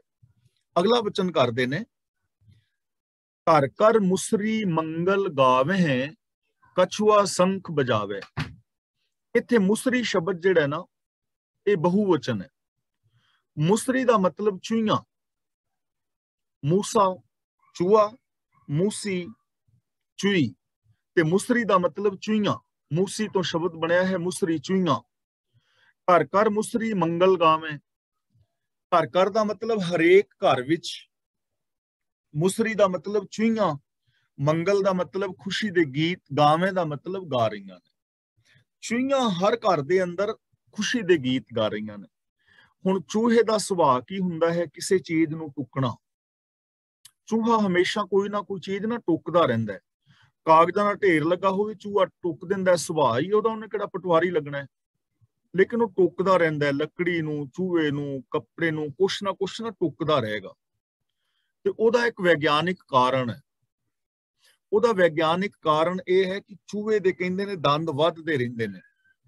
ਜੇ ਉਹ ਚੀਜ਼ਾਂ ਨੂੰ ਬਾਰ-ਬਾਰ ਨਾ ਟੁੱਕੇ ਤਾਂ ਉਹਦੇ ਦੰਦ ਜ਼ਿਆਦਾ ਵੱਧ ਜਾਣਗੇ, ਤੇ ਇੰਨੇ ਵੱਧ ਜਾਣਗੇ ਕਿ ਚੂਹਾ ਕੋਈ ਚੀਜ਼ ਖਾ ਹੀ ਨਹੀਂ ਸਕੇਗਾ। ਇਸ ਕਰਕੇ ਚੂਹਾ ਕਿਸੇ ਨਾ ਕਿਸੇ ਚੀਜ਼ ਨੂੰ ਟੁੱਕਦਾ ਰਹਿੰਦਾ ਹੈ। ਕੁਦਰਤ ਦਾ ਨਿਯਮ ਹੈ ਇਹ, ਜੋ ਸਾਨੂੰ ਪੜ੍ਹੇ ਲਿਖੇ ਲੋਕ ਦੱਸਦੇ ਨੇ। ਇਹ ਉਹਦਾ ਕਾਰਨ ਹੈ। ਚੂਹੇ ਦਾ ਸੁਭਾਅ ਹੈ ਕੋਈ ਨਾ ਕੋਈ ਚੀਜ਼ ਟੁੱਕੀ ਜਾਣਾ, ਨੁਕਸਾਨ ਕਰਨਾ। ਤਾਂ ਇਹ ਜਿਹੜੀਆਂ ਮੇਰੀਆਂ ਗਿਆਨ ਇੰਦਰੀਆਂ ਨੇ, ਚੂਹੀਆਂ ਦਾ ਮਤਲਬ ਇੱਥੇ ਹੈ ਗਿਆਨ ਇੰਦਰੀਆਂ, ਅੱਖਾਂ, ਕੰਨ, ਹੱਥ, ਪੈਰ ਆਦਿ। ਇਹਨਾਂ ਦਾ ਸੁਭਾਅ ਚੂਹੀਆਂ ਵਾਲਾ ਸੀ, ਟੁੱਕਣਾ। ਕੁਛ ਨਾ ਕੁਛ ਟੁੱਕਦੀਆਂ ਰਹਿੰਦੀਆਂ ਸੀ, ਨੁਕਸਾਨ ਕਰਦੀਆਂ ਸੀ। ਕੋਈ ਸਾਹਮਣੇ ਔਰਤ ਦਿਸ ਗਈ ਤਾਂ ਅੱਖਾਂ ਗੜਬੜ ਕਰ ਰਹੀਆਂ ਨੇ, ਮਾੜਾ ਵੇਖ ਰਹੀਆਂ ਨੇ। ਕੰਨਾਂ ਦਾ ਸੁਭਾਅ ਸੀ ਕਿ ਇਹ ਪਰਾਈ ਨਿੰਦਿਆ ਸੁਣਨ ਵਾਸਤੇ ਦੌੜਦੇ ਸੀ, ਕਿਤੇ ਨਾ ਕਿਤੇ ਜਾਵਾਂ, ਕਿਸੇ ਨੂੰ ਫੋਨ ਕਰ ਲਵਾਂ, ਤੇ ਕਿਸੇ ਦੀ ਕੋਈ ਮਿੱਟੀ ਕੁੱਟਦਾ ਹੋਏ ਤੇ ਉਹ ਸੁਣ ਲਾ। ਜ਼ਬਾਨ ਦਾ ਸੁਭਾਅ ਸੀ ਲੋਕਾਂ ਦੇ ਖਿਲਾਫ ਬੋਲਣਾ। ਗਿਆਨ ਇੰਦਰੀਆਂ ਮੇਰੀਆਂ, ਇਹਨਾਂ ਦਾ ਸੁਭਾਅ ਸੀ ਨੁਕਸਾਨ ਪਹੁੰਚਾਣਾ। ਪਰ ਹੁਣ ਘਰ ਘਰ ਮੁਸਰੀ ਮੰਗਲ ਗਾਵੇਂ ਦਾ ਮਤਲਬ ਕਿ ਮੇਰੀ ਹਰ ਗਿਆਨ ਇੰਦਰੀ ਆਪੋ ਆਪਣੇ ਘਰ ਦੇ ਅੰਦਰ ਟਿਕ ਗਈ ਹੈ ਔਰ ਪ੍ਰਭੂ ਦੀ ਸਿਫਤ ਸਲਾਹ ਕਰ ਰਹੀ ਹੈ। ਕੰਨ ਹੁਣ ਮੇਰੇ ਬਿਲਕੁਲ ਟਿਕਾਵ ਵਿੱਚ ਨੇ। ਕੰਨ ਮੇਰੇ ਹੁਣ ਸਿਫਤ ਸਲਾਹ ਸੁਣਦੇ ਨੇ, ਪੋਜ਼ਿਟਿਵ ਗੱਲਾਂ ਸੁਣਦੇ ਨੇ, ਨੈਗੇਟਿਵ ਸੁਣਦੇ ਹੀ ਨਹੀਂ। ਅੱਖਾਂ ਮੇਰੀਆਂ ਬਿਲਕੁਲ ਟਿਕਾਵ ਵਿੱਚ ਨੇ। ਹੁਣ ਮੈਂ ਹਰ ਧੀ ਭੈਣ ਨੂੰ ਆਪਣੀ ਧੀ ਭੈਣ ਕਰਕੇ ਵੇਖਦਾ। ਹਰ ਇਨਸਾਨ ਵਿੱਚ ਰੱਬ ਦੀ ਰੂਪ ਮੈਨੂੰ ਦਿਸਦਾ ਹੈ ਕਿ ਮੈਂ ਕਿਸੇ ਦੀ ਜਾਤ ਨਹੀਂ ਵੇਖਦਾ। ਮੇਰੀ ਜ਼ਬਾਨ ਬਿਲਕੁਲ ਟਿਕਾਵ ਵਿੱਚ ਹੈ, ਮਿੱਠੇ ਪਿਆਰੇ ਸੱਚੇ ਬੋਲ ਬੋਲਦੀ ਹੈ। ਮੇਰੇ ਹੱਥ ਟਿਕਾਵ ਵਿੱਚ ਨੇ, ਹੁਣੇ ਬੇਗਾਨਾ ਹੱਕ ਨਹੀਂ ਖਾਂਦੇ। ਮੇਰੇ ਪੈਰ ਹੁਣ ਟਿਕੇ ਹੋਏ ਨੇ, ਬੇਗਾਨੇ ਮਾੜੇ ਪਾਸੇ ਨਹੀਂ ਜਾਂਦੇ। ਮੇਰਾ ਮਨ ਟਿਕਿਆ ਹੋਇਆ ਹੈ, ਇਹ ਮਾੜਾ ਨਹੀਂ ਸੋਚਦਾ। ਇਹਨੂੰ ਕਹਿੰਦੇ ਨੇ ਘਰ ਘਰ ਮੁਸਰੀ ਮੰਗਲ ਗਾਵੇਂ, ਕਿ ਜਿਹੜੀਆਂ ਇਹ ਚੂਹੀਆਂ ਗਿਆਨ ਇੰਦਰੀਆਂ ਨੇ ਆਪੋ ਆਪਣੇ ਘਰ ਦੇ ਅੰਦਰ ਟਿਕ ਕੇ ਸਿਫਤ ਸਲਾਹ ਕਰ ਰਹੀਆਂ ਨੇ। ਕਛੂਆ ਸੰਖ ਬਜਾਵੇ, ਕਛੂਆ ਦਾ ਮਤਲਬ ਕਛੂ ਕੁਮਾ, ਸੰਖ ਬਜਾਵੇ ਦਾ ਮਤਲਬ ਸੰਖ ਵਜਾ ਰਿਹਾ ਹੈ। ਹੁਣ ਦੇਖੋ, ਵੈਸੇ ਤਾਂ ਸ਼ਬਦੀ ਅਰਥ ਕਛੂ ਕੁਮਾ ਸੰਖ ਨਹੀਂ ਵਜਾਂਦਾ, ਪਰ ਇੱਥੇ ਕਛੂ ਕੁਮੇ ਦਾ ਸੁਭਾਅ ਹੈ। ਕਛੂ ਕੁਮੇ ਦਾ ਸੁਭਾਅ ਕੀ ਹੈ? ਹੁਣ ਕਛੂ ਕੁਮਾ ਤੁਰਿਆ ਜਾ ਰਿਹਾ ਹੈ, ਉਹਨੂੰ ਮਾੜਾ ਜਿਹਾ ਟੱਚ ਕਰੋ, ਉਹ ਆਪਣੀਆਂ ਚਾਰੇ ਲੱਤਾਂ ਵੀ ਅੰਦਰ ਖਿੱਚ ਲੈਂਦਾ, ਆਪਣੀ ਸਿਰੀ ਵੀ ਅੰਦਰ ਖਿੱਚ ਲੈਂਦਾ। ਫਿਰ ਉਹ ਜਦੋਂ ਤੁਰੇਗਾ, ਉਹਨੂੰ ਟੱਚ ਕਰੋ, ਉਹਨੇ ਫਿਰ ਲੱਤਾਂ ਆਪਣੀਆਂ ਅੰਦਰ ਖਿੱਚ ਲੈਣੀਆਂ ਨੇ। ਉਹਦਾ ਸੰਕੋਚਵਾਂ ਸੁਭਾਅ ਹੈ, ਜਿਹੜਾ ਲੋਕਾਂ ਦੇ ਨਾਲੋਂ ਦੂਰ ਭੱਜਦਾ ਹੈ, ਕਿਸੇ ਦੇ ਨਾਲ ਮਿਲ ਕੇ ਨਹੀਂ ਰਹਿਣਾ ਚਾਹੁੰਦਾ। ਕੋਰਾ ਬੰਦਾ ਮਿਲ ਕੇ ਨਹੀਂ ਰਹਿਣਾ ਚਾਹੁੰਦਾ। ਤੁਹਾਡੇ ਤੋਂ ਕਿਸੇ ਨੇ ਕੋਈ ਚੀਜ਼ ਪੁੱਛੀ, ਕੋਈ ਸਹਿਯੋਗ ਮੰਗਿਆ, ਤੁਸੀਂ ਆਪਣੀਆਂ ਲੱਤਾਂ ਬਾਹਾਂ ਸੰਕੋਚ ਲਈਆਂ, ਆਪਣੇ ਆਪ ਦੇ ਵਿੱਚ ਹੀ ਮਸਤ, ਲੋਕਾਂ ਦੇ ਸੁੱਖ ਦੁੱਖ ਦੇ ਨਾਲ ਕੋਈ ਲੈਣਾ ਦੇਣਾ ਨਹੀਂ। ਕੋਈ ਮਰੇ ਤੇ ਭਾਵੇਂ ਜੀਵੇ, ਸੁਥਰਾ ਕੋਲ ਪਤਾਸੇ ਪੀਵੇ। ਉਹ ਸੁਭਾਅ, ਕੋਰਾਪਨ, ਅਡਰਾ ਰਹਿਣਾ, ਕਿਸੇ ਦੇ ਵਿੱਚ ਮਿਲ ਕੇ ਨਾ ਬਹਿਣਾ, ਕਿਸੇ ਦੇ ਨਾਲ ਗੱਲਬਾਤ ਨਾ ਕਰਨੀ, ਦੁੱਖ ਸੁੱਖ ਦੇ ਵਿੱਚ ਸਾਂਝ ਨਾ ਪਾਣੀ। ਮੇਰਾ ਮਨ ਦਾ ਸੁਭਾਅ ਪਹਿਲੋਂ ਐਵੇਂ ਦਾ ਸੀ। ਮੈਂ ਸਤਸੰਗ ਤੋਂ ਦੂਰ ਭੱਜਦਾ ਸੀ, ਗੁਰਦੁਆਰਾ ਸਾਹਿਬ ਜਾਣ ਤੇ ਜੀ ਨਹੀਂ ਸੀ ਕਰਦਾ, ਜਿੱਥੇ ਕੋਈ ਸੱਚ ਦੀ ਗੱਲ ਕਰਦਾ ਉੱਥੇ ਮੇਰਾ ਬਹਿਣ ਤੇ ਜੀ ਨਹੀਂ ਸੀ ਕਰਦਾ। ਤਾਂ ਜਿਵੇਂ ਕਈਆਂ ਨੂੰ ਸੋਸ਼ਲ ਫੋਬੀਆ ਹੋ ਜਾਂਦਾ ਹੈ, ਸੋਸ਼ਲ ਫੋਬੀਆ ਉਹਨੂੰ ਕਹਿੰਦੇ ਨੇ ਕਿ 4 ਬੰਦਿਆਂ ਦੇ ਵਿੱਚ ਬੰਦਾ ਗੱਲ ਕਰਨ ਤੋਂ ਡਰ ਲੱਗਦਾ ਹੈ, ਉਹ ਲੋਕਾਂ ਵਿੱਚ ਜਾਂਦੇ ਹੀ ਨਹੀਂ, ਉਹ ਇਕੱਲੇ ਹੀ ਰਹਿਣਾ ਚਾਹੁੰਦੇ ਨੇ। ਇਹੋ ਜਿਹੇ ਮੈਨੂੰ ਮਾਨਸਿਕ ਰੋਗ ਸੀ। ਪਰ ਕਛੂਆ ਸੰਖ ਵਜਾਵੇ, ਹੁਣ ਮੇਰਾ ਮਨ ਜਿਹੜਾ ਕਛੂ ਕੁੰਮੇ ਵਰਗਾ ਨਹੀਂ ਰਿਹਾ, ਹੁਣ ਇਹ ਸੰਖ ਵਜਾ ਰਿਹਾ ਹੈ। ਸੰਖ ਵਜਾਉਣ ਦਾ ਮਤਲਬ ਉੱਚੀ ਆਵਾਜ਼ ਦੇ ਕੇ ਲੋਕਾਂ ਤੱਕ ਗੱਲ ਪਹੁੰਚਾਣੀ। ਹੁਣ ਮੈਂ ਲੋਕਾਂ ਦੇ ਵਿੱਚ ਬਹਿ ਰਿਹਾ, ਲੋਕਾਂ ਨਾਲ ਮਿਲ ਰਿਹਾ, ਔਰ ਲੋਕਾਂ ਨੂੰ ਮੈਂ ਸੱਚ ਦਾ ਉਪਦੇਸ਼ ਸੁਣਾ ਰਿਹਾ ਹਾਂ। ਲੋਕਾਂ ਨੂੰ ਮੈਂ ਸੱਚ ਦਾ ਉਪਦੇਸ਼ ਸੁਣਾ ਰਿਹਾ ਵੀ ਲੋਕੋ ਸੱਚ ਬੋਲੋ। ਹੁਣ ਮੈਂ ਲੋਕਾਂ ਵਿੱਚ ਮਿਲਦਾ ਹਾਂ, ਬੈਠਦਾ ਹਾਂ, ਉਹਨਾਂ ਦੀ ਸੁੱਖ ਦੁੱਖ ਦੀ ਗੱਲ ਸੁਣਦਾ ਹਾਂ, ਉਹਨਾਂ ਦੇ ਨਾਲ ਮੈਂ ਵਿਚਾਰ ਵਟਾਂਦਰਾ ਕਰਦਾ ਹਾਂ। ਤਾਂ ਇਹਦਾ ਮਤਲਬ ਸਾਡੇ ਅੰਦਰ ਵੀ ਚੇਂਜਿੰਗ ਆ ਸਕਦੀਆਂ ਨੇ। ਜੇ ਕੋਈ ਸੋਸ਼ਲ ਫੋਬੀਆ ਦਾ ਸ਼ਿਕਾਰ ਹੈ ਤਾਂ ਉਹਦੀ ਇਹ ਜਿਹੜਾ ਮਾਨਸਿਕ ਰੋਗ ਹੈ ਉਹ ਦੂਰ ਹੋ ਸਕਦਾ ਹੈ। ਬੰਸ ਕੋ ਪੂਤ ਬਿਆਹਨ ਚੱਲਿਆ, ਸੋਇਨੇ ਮੰਡਪ ਛਾਏ। ਬੰਸ ਕਹਿੰਦੇ ਨੇ ਜਿਹੜੀ ਔਰਤ ਵੱਲ ਨਾ ਬੱਚਾ ਨਾ ਜੰਮੇ, ਬਾਂਝ ਔਰਤ ਨੂੰ ਕਹਿ ਦਿੰਦੇ ਨੇ, ਜੋ ਧੀ ਪੁੱਤਰ ਨੂੰ ਜਨਮ ਨਹੀਂ ਦੇ ਸਕਦੀ ਉਹਨੂੰ ਬਾਂਝ ਕਹਿ ਦਿੰਦੇ ਨੇ ਕਿ ਉਹਦੀ ਕੁੱਖ ਸੁੰਨੀ ਰਹਿ ਗਈ, ਉਹ ਬਾਂਝ। ਬੰਸ ਇੱਥੇ ਕਹਿ ਰਹੇ ਨੇ ਮਾਇਆ ਨੂੰ। ਬੰਸ ਕੋ ਪੂਤ, ਮਾਇਆ ਦਾ ਪੁੱਤਰ। ਮੇਰਾ ਮਨ ਮਾਇਆ ਦਾ ਪੁੱਤਰ ਸੀ। ਮਾਇਆ ਦਾ ਪੁੱਤਰ ਦਾ ਮਤਲਬ ਮਾਇਆ ਦੀ ਗੋਦ ਵਿੱਚ ਖੇਲਦਾ ਸੀ। ਮਾਇਆ ਦੀ ਗੋਦ ਦਾ ਮਤਲਬ ਮਾਇਆ ਪੈਸਾ ਔਰ ਔਰਤ ਨਹੀਂ ਹੈ, ਆਪਾਂ ਬਾਰ-ਬਾਰ ਗੱਲ ਸਾਂਝੀ ਕਰ ਰਹੇ ਹਾਂ ਸਾਰੇ। ਮਾਇਆ ਦਾ ਮਤਲਬ ਉਹ ਸੋਚ, ਉਹ ਮੈਂਟੈਲਿਟੀ ਜੋ ਸਾਨੂੰ ਸਾਰਿਆਂ ਵਿੱਚ ਰੱਬ ਦੇ ਦਰਸ਼ਨ ਨਹੀਂ ਕਰਨ ਦਿੰਦੀ, ਜੋ ਸਾਨੂੰ ਸਾਰਿਆਂ ਨਾਲ ਰੱਬ ਵਰਗਾ ਬਿਹੇਵੀਅਰ ਨਹੀਂ ਕਰਨ ਦਿੰਦੀ। ਸਾਡੀ ਉਹ ਸੋਚ ਜੋ ਸਾਡੇ ਅੰਦਰ ਸੈਲਫਿਸ਼ਨੈਸ ਪੈਦਾ ਕਰਦੀ ਹੈ, ਸਾਡੀ ਉਹ ਸੋਚ ਜੋ ਸਾਡੇ ਅੰਦਰ ਮੇਰ ਤੇਰ ਦੇ ਵਿਤਕਰੇ, ਆਪਣੇ ਪਰਾਏ ਦੇ ਵਿਤਕਰੇ ਪੈਦਾ ਕਰਦੀ, ਇਹ ਸੋਚ, ਇਸ ਸੋਚ ਦਾ ਪੁੱਤਰ ਸੀ ਮੇਰਾ ਮਨ। ਇਸ ਸੋਚ ਦੀ ਗੋਦ ਵਿੱਚ ਖੇਲਦਾ ਸੀ। ਲੇਕਿਨ ਵਿਆਹਨ ਚੱਲਿਆ, ਵਿਆਹਨ ਦਾ ਮਤਲਬ ਵਿਆਹਣ ਵਾਸਤੇ। ਹੁਣ ਜਿਹੜਾ ਮੇਰਾ ਮਨ ਮਾਇਆ ਦਾ ਪੁੱਤਰ ਸੀ, ਮਾਇਆ ਦਾ ਵਿਹੜਿਆ ਹੋਇਆ ਸੀ, ਹੁਣ ਉਹ ਸਵੱਛ ਬਿਰਤੀ ਨੂੰ ਵਿਆਹਣ ਵਾਸਤੇ ਤੁਰ ਪਿਆ। ਸਵੱਛ ਬਿਰਤੀ, ਸੋਚ, ਚੰਗੀ ਸੋਚ ਨੂੰ ਵਿਆਹਣ ਲਈ ਤੁਰ ਪਿਆ ਕਿ ਮੈਨੂੰ ਚੰਗੀ ਸੋਚ ਮਿਲੇ। ਚੰਗੀ ਸੋਚ ਦਾ ਧਾਰਨੀ ਹੋ ਗਿਆ। ਸੋਇਨੇ ਮੰਡਪ ਛਾਏ, ਮੰਡਪ ਦਾ ਮਤਲਬ ਸ਼ਾਮਿਆਨੇ। ਜਿਵੇਂ ਵਿਆਹਾਂ ਵਿੱਚ ਸ਼ਾਮਿਆਨੇ ਲਾਉਂਦੇ ਨੇ, ਚੰਦੋਵੇ ਆਦਿਕ ਤਾਣਦੇ ਨੇ, ਕਨਾਤਾਂ ਤੰਬੂ ਲਗਾਉਂਦੇ ਨੇ। ਤੇ ਕਬੀਰ ਜੀ ਕਹਿੰਦੇ ਨੇ ਹੁਣ ਸੋਨੇ ਦੇ ਮੰਡਪ ਛਾਏ ਹੋਏ ਨੇ, ਸੋਨੇ ਦੇ ਸ਼ਾਮਿਆਨੇ ਲੱਗੇ ਹੋਏ ਨੇ। ਸੋਨੇ ਦੇ ਸ਼ਾਮਿਆਨੇ ਲੱਗਣ ਦਾ ਮਤਲਬ ਕਿ ਅੰਦਰ ਪੂਰਾ ਖਿੜਾਊ ਬਣਿਆ ਹੋਇਆ ਹੈ, ਚੜ੍ਹਦੀ ਕਲਾ ਬਣੀ ਹੋਈ। ਅੰਦਰ ਸ਼ੁਭ ਗੁਣਾਂ ਦੇ ਸ਼ਾਮਿਆਨੇ ਲੱਗ ਗਏ ਨੇ, ਸਤ, ਸੰਤੋਖ, ਦਇਆ, ਧਰਮ। ਹੁਣ ਮੇਰੀ ਜਿਹੜੀ ਬਿਰਤੀ ਹੈ ਅੰਦਰ ਸੋਨੇ ਵਰਗਾ ਸ਼ੁੱਧ ਹੋ, ਅੰਦਰ ਉਤਸ਼ਾਹ ਬਣਿਆ ਹੋਇਆ ਹੈ, ਖੇੜਾ ਬਣਿਆ ਹੋਇਆ ਹੈ। ਤਾਂ ਇਹਦਾ ਮਤਲਬ ਇਹ ਹੋਇਆ ਕਿ ਮਾਇਆ ਵਾਲੀ ਜੋ ਸੋਚ ਹੈ, ਪਤਿਤ ਸੋਚ ਹੈ, ਸੀਮਿਤ ਸੋਚ ਹੈ, ਉਸ ਸੋਚ ਦੇ ਅੰਦਰ ਚੇਂਜਿੰਗ ਆ ਸਕਦੀ ਹੈ। ਉਹ ਸੋਚ ਮਹਾਨ ਹੋ ਸਕਦੀ ਹੈ। ਸਾਡੀ ਅੰਦਰਲੀ ਸੋਚ ਸੋਨੇ ਵਰਗੀ ਸ਼ੁੱਧ ਹੋ ਸਕਦੀ ਹੈ। ਸਾਡੇ ਅੰਦਰ ਵੀ ਪੂਰਨ ਖਿੜਾਵ ਵਾਲੀ ਅਵਸਥਾ ਬਣ ਸਕਦੀ ਹੈ, ਔਰ ਐਸੀ ਜ਼ਿੰਦਗੀ ਹਰ ਇਨਸਾਨ ਜੀ ਸਕਦਾ ਹੈ। ਤੇ ਸਾਨੂੰ ਐਸੀ ਜ਼ਿੰਦਗੀ ਜੀਣ ਦੀ ਟਰਾਈ ਕਰਨੀ ਚਾਹੀਦੀ ਹੈ। ਰੂਪ ਕੰਨਿਆ ਸੁੰਦਰ ਬੇਧੀ। ਰੂਪ ਕੰਨਿਆ ਦਾ ਮਤਲਬ ਰੂਪਵਤੀ ਸੁੰਦਰ ਕੰਨਿਆ। ਕੰਨਿਆ ਦਾ ਮਤਲਬ ਸੋਹਣੀ ਬਿਰਤੀ। ਬੇਦੀ ਦਾ ਮਤਲਬ ਵਿਨ ਲਈ, ਯਾਨੀ ਵਿਆਹ ਲਈ। ਉਸ ਮਨ ਨੇ, ਜਿਹੜਾ ਮਨ ਮਾਇਆ ਦੀ ਗੋਦ ਵਿੱਚ ਖੇਲਦਾ ਸੀ, ਜਿਹਦੇ ਅੰਦਰ ਵਿਕਾਰ ਪਾਪ ਸਨ, ਉਹਨੇ ਆਪਣੀ ਉਸ ਬਿਰਤੀ ਨੂੰ ਛੱਡਿਆ ਤੇ ਸੋਹਣੀ ਬਿਰਤੀ ਵਿਆਹਣ ਵਾਸਤੇ ਤੁਰ ਪਿਆ। ਤਾਂ ਉਹਨੇ ਸੁੰਦਰ ਇਸਤਰੀ, ਸੁੰਦਰ ਬਿਰਤੀ ਵਿਆਹ ਲਈ, ਹਰੀ ਦੇ ਨਾਲ ਜੁੜੀ ਹੋਈ ਬਿਰਤੀ ਰੂਪ ਸੁੰਦਰੀ ਵਿਆਹ ਲਈ, ਜਿਹੜੀ ਵਿਕਾਰਾਂ ਵੱਲੋਂ ਬਿਲਕੁਲ ਕੁਆਰੀ ਹੈ। ਉਹ ਬਿਰਤੀ ਜੋ ਵਿਕਾਰਾਂ ਵੱਲੋਂ ਬਿਲਕੁਲ ਕੁਆਰੀ ਹੈ, ਜਿਹਦੇ ਅੰਦਰ ਕੋਈ ਵਿਕਾਰ ਹੀ ਨਹੀਂ, ਉਹ ਬਿਰਤੀ ਵਿਆਹ ਲਈ, ਯਾਨੀ ਉਸ ਬਿਰਤੀ ਦਾ ਧਾਰਨੀ ਹੋ ਗਿਆ। ਸਾਡੀ ਬਿਰਤੀ ਵਿੱਚ ਵਿਕਾਰ ਨੇ, ਸੋਚ ਵਿੱਚ ਵਿਕਾਰ ਨੇ। ਮੇਰੀ ਸੋਚ ਅੰਦਰ ਈਰਖਾ, ਦਵੇਸ਼, ਵੈਰ ਵਿਰੋਧ ਹੈ, ਤਾਂ ਮੈਂ ਤੁਹਾਡੇ ਨਾਲ ਈਰਖਾ ਕਮਾਵਾਂਗਾ, ਵੈਰ ਵਿਰੋਧ ਕਰਾਂਗਾ।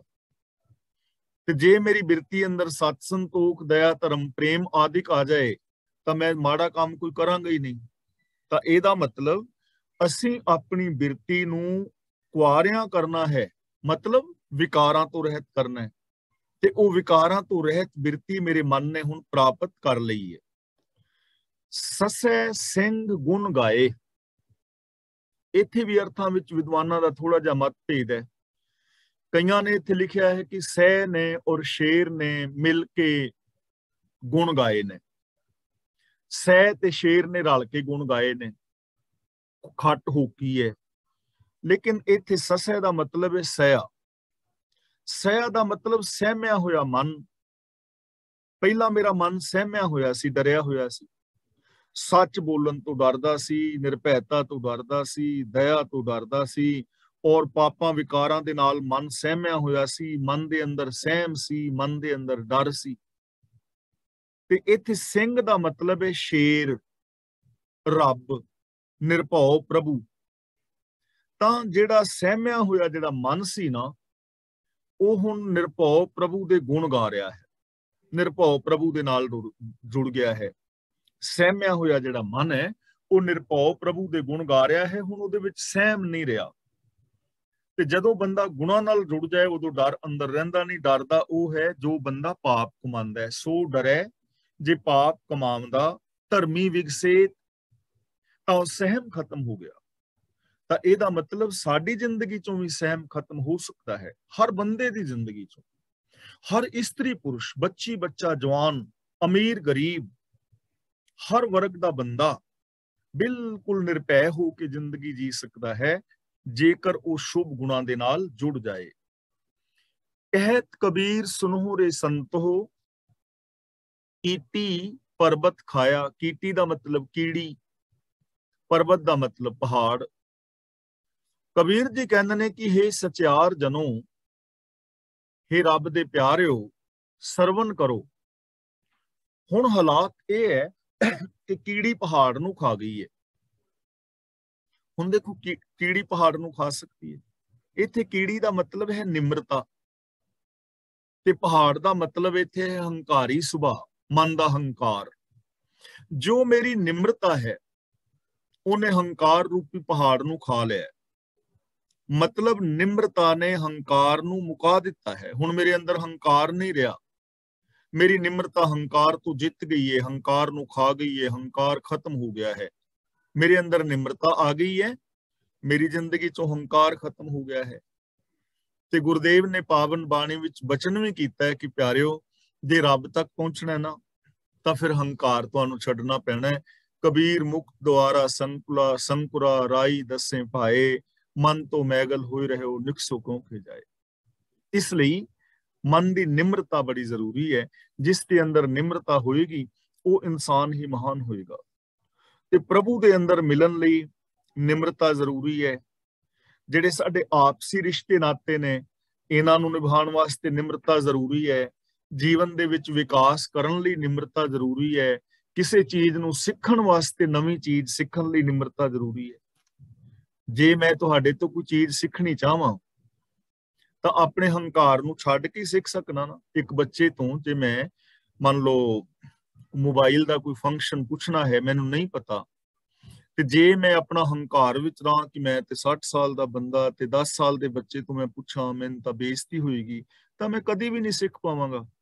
ਇਸ ਲਈ ਮੈਨੂੰ ਹੰਕਾਰ ਛੱਡਣਾ ਪਵੇਗਾ ਤੇ ਮੈਨੂੰ ਉਹਦਾ ਸਟੂਡੈਂਟ ਬਣਨਾ ਪੈਣਾ, ਮੈਨੂੰ ਵਿਦਿਆਰਥੀ ਬਣਨਾ ਪੈਣਾ। ਜੇ ਮੈਂ ਵਿਦਿਆਰਥੀ ਬਣ ਜਾਵਾਂ ਤੇ ਮੈਂ ਕੰਪਿਊਟਰ ਜਾਂ ਕੁਝ ਵੀ ਸਿੱਖ ਸਕਦਾ।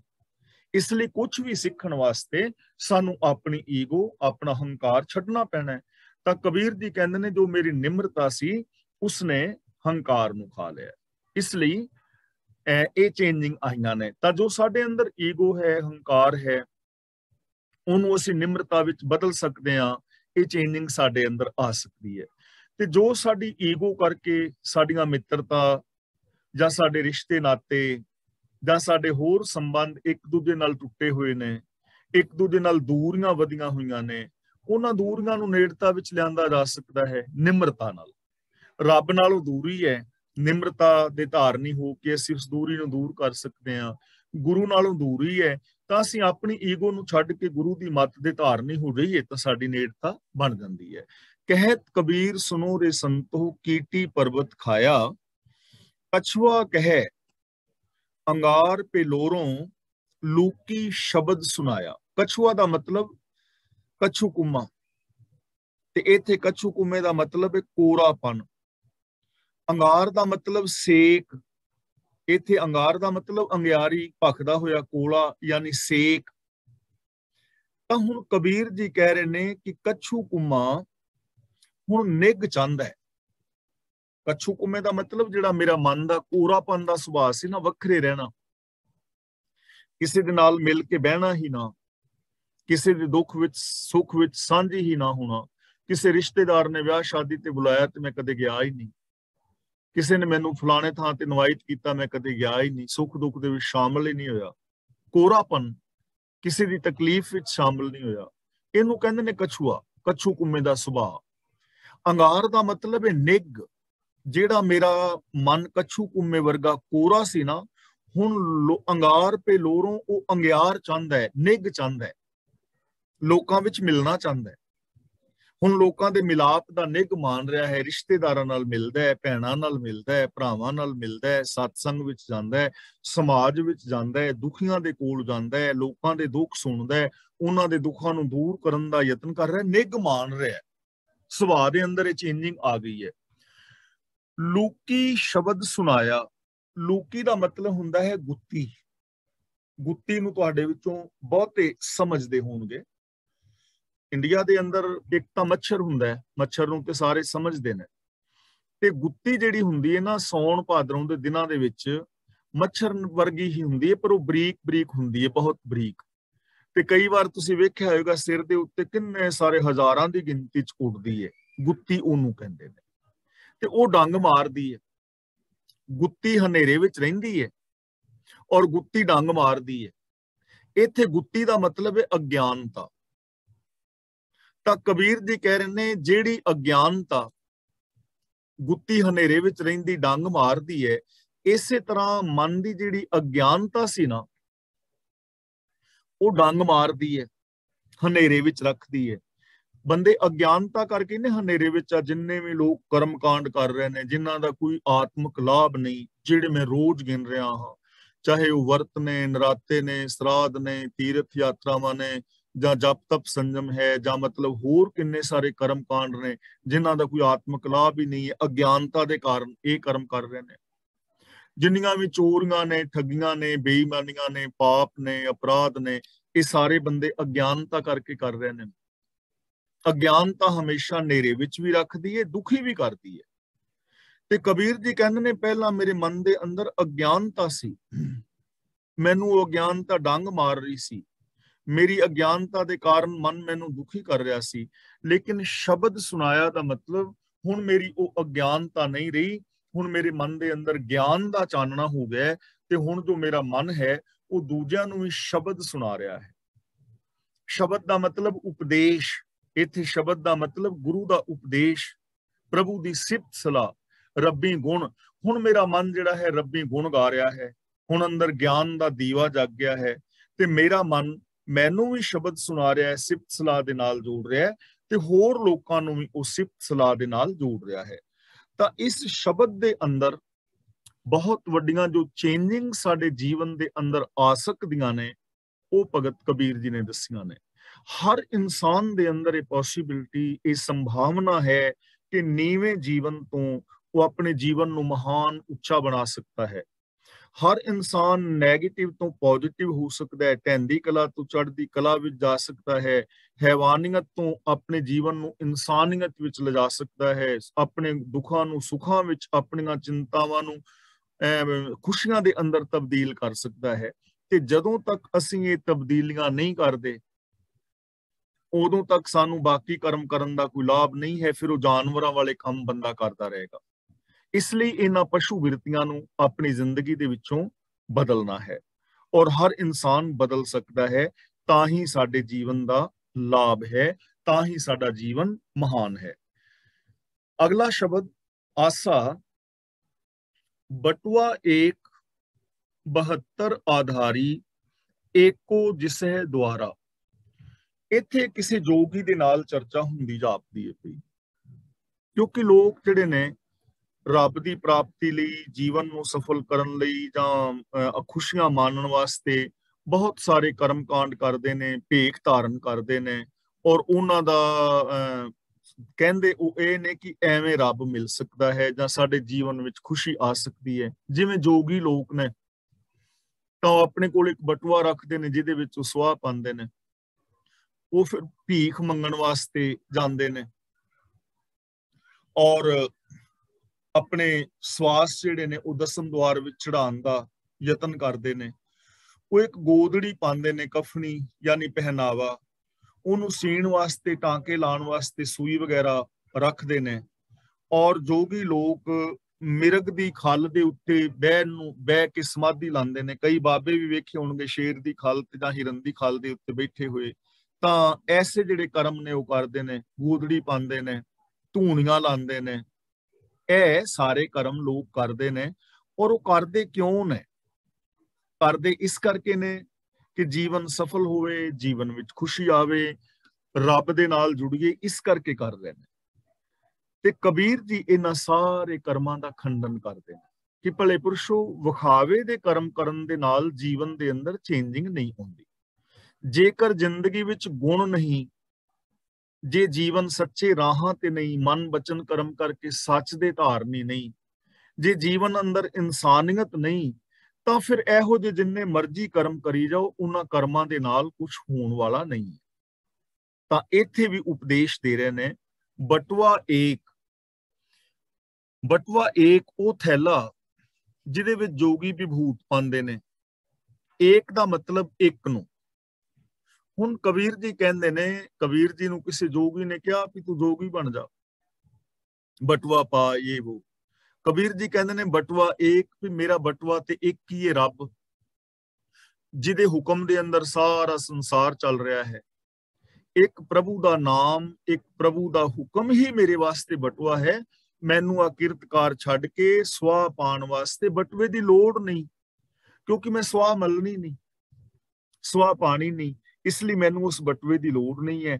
ਮੇਰਾ ਤੇ ਇੱਕ ਹੀ ਬਟਵਾ ਹੈ ਕਿ ਇੱਕ ਰੱਬ ਨੂੰ ਮੰਨਣਾ, ਇੱਕ ਰੱਬੀ ਹੁਕਮ ਵਿੱਚ ਰਹਿਣਾ, ਅੰਦਰੋਂ ਬਾਹਰੋਂ ਇੱਕ ਹੋਣਾ, ਹਰ ਇੱਕ ਦੇ ਨਾਲ ਇੱਕੋ ਜਿਹਾ ਵਿਵਹਾਰ ਕਰਨਾ ਹੀ ਬਟਵਾ ਹੈ।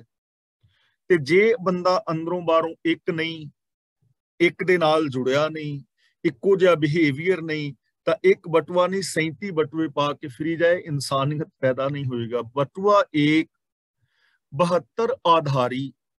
72 ਦਾ ਮਤਲਬ 72 ਵੱਡੀਆਂ ਨਾੜੀਆਂ ਸਰੀਰ ਦੇ ਵਿੱਚ। ਜੋਗੀਆਂ ਦਾ ਇੱਕ ਮਨੌਤ ਹੈ ਕਿ 72 ਵੱਡੀਆਂ ਨਾੜੀਆਂ ਨੇ, ਇਹ ਉਹਨਾਂ ਦੀ ਮਨੌਤ ਹੈ। ਤੇ ਗੁਰਦੇਵ ਪਾਤਸ਼ਾਹ ਜੀ ਨੇ ਸੇਮ ਉਹ ਸ਼ਬਦਾਵਲੀ ਵਰਤੀ ਹੈ। ਆਧਾਰੀ ਦਾ ਮਤਲਬ ਇੱਥੇ ਹੈਗਾ ਝੋਲੀ, ਜਿਹਦੇ ਵਿੱਚ ਜੋਗੀ ਖੈਰ ਮੰਗ ਕੇ ਪਾਉਂਦੇ ਨੇ, ਭੀਖ ਮੰਗ ਕੇ ਪਾਉਂਦੇ ਨੇ। ਤੇ ਕਬੀਰ ਜੀ ਕਹਿੰਦੇ ਨੇ ਕਿ ਮੇਰੇ ਵਾਸਤੇ ਇਹ ਸਰੀਰ ਹੀ ਝੋਲੀ ਹੈ, ਮੈਂ ਬਾਹਰ ਮੰਗਣ ਵਾਸਤੇ ਨਹੀਂ ਜਾ ਰਿਹਾ, ਸਰੀਰ ਨੂੰ ਹੀ ਝੋਲੀ ਬਣਾਇਆ ਹੋਇਆ ਹੈ। ਮੈਂ ਜੋਗੀ ਬਣ ਕੇ ਭੀਖ ਨਹੀਂ ਮੰਗਣੀ ਚਾਹੁੰਦਾ, ਸਰੀਰ ਨੂੰ ਹੀ ਝੋਲੀ ਬਣਾਇਆ ਹੈ। ਤੇ ਉਹ ਜੋ ਨਾਮ ਹੈ, ਜੋ ਗੁਣ ਨੇ, ਉਹਨਾਂ ਨੂੰ ਮੈਂ ਸਰੀਰ ਵਿੱਚੋਂ ਹੀ ਭਾਲਦਾ। ਏਕੋ ਜਿਸੇ ਦੁਆਰਾ, ਜਿਸੇ ਦਾ ਮਤਲਬ ਜਿਹਦਾ, ਦੁਆਰਾ ਦਾ ਮਤਲਬ ਦਰਵਾਜ਼ਾ। ਜੋਗੀ ਹੁਣ ਘਰ ਘਰ ਦੇ ਦਰਵਾਜ਼ੇ ਅੱਗੇ ਜਾ ਰਿਹਾ, ਇੱਕ ਦਰਵਾਜ਼ਾ, ਦੂਜਾ ਦਰਵਾਜ਼ਾ, ਤੀਜਾ ਦਰਵਾਜ਼ਾ। ਤੇ ਕਬੀਰ ਜੀ ਕਹਿੰਦੇ ਨੇ ਜਿਸ ਦੀਆਂ 72 ਵੱਡੀਆਂ ਨਾੜੀਆਂ ਨੇ, ਯਾਨੀ ਇਹ ਸਰੀਰ ਹੈ, ਤੇ ਇਹਦਾ ਇੱਕ ਹੀ ਦਰਵਾਜ਼ਾ ਹੈ ਰੱਬ ਤੱਕ ਮਿਲਣ ਲਈ, ਉਹ ਹੈ ਦਿਮਾਗ। ਏਕੋ ਜਿਸ ਦੁਆਰਾ ਦਾ ਮਤਲਬ ਇੱਕ ਹੀ ਦਰਵਾਜ਼ਾ ਹੈ, ਦਿਮਾਗ, ਗਿਆਨ। ਮੈਂ ਗਿਆਨ ਦੇ ਦਰਵਾਜ਼ੇ ਅੱਗੇ ਆ, ਤੇ ਉਹ ਗਿਆਨ ਦਿਮਾਗ ਦੇ ਵਿੱਚੋਂ ਪ੍ਰਗਟ ਹੋਣਾ।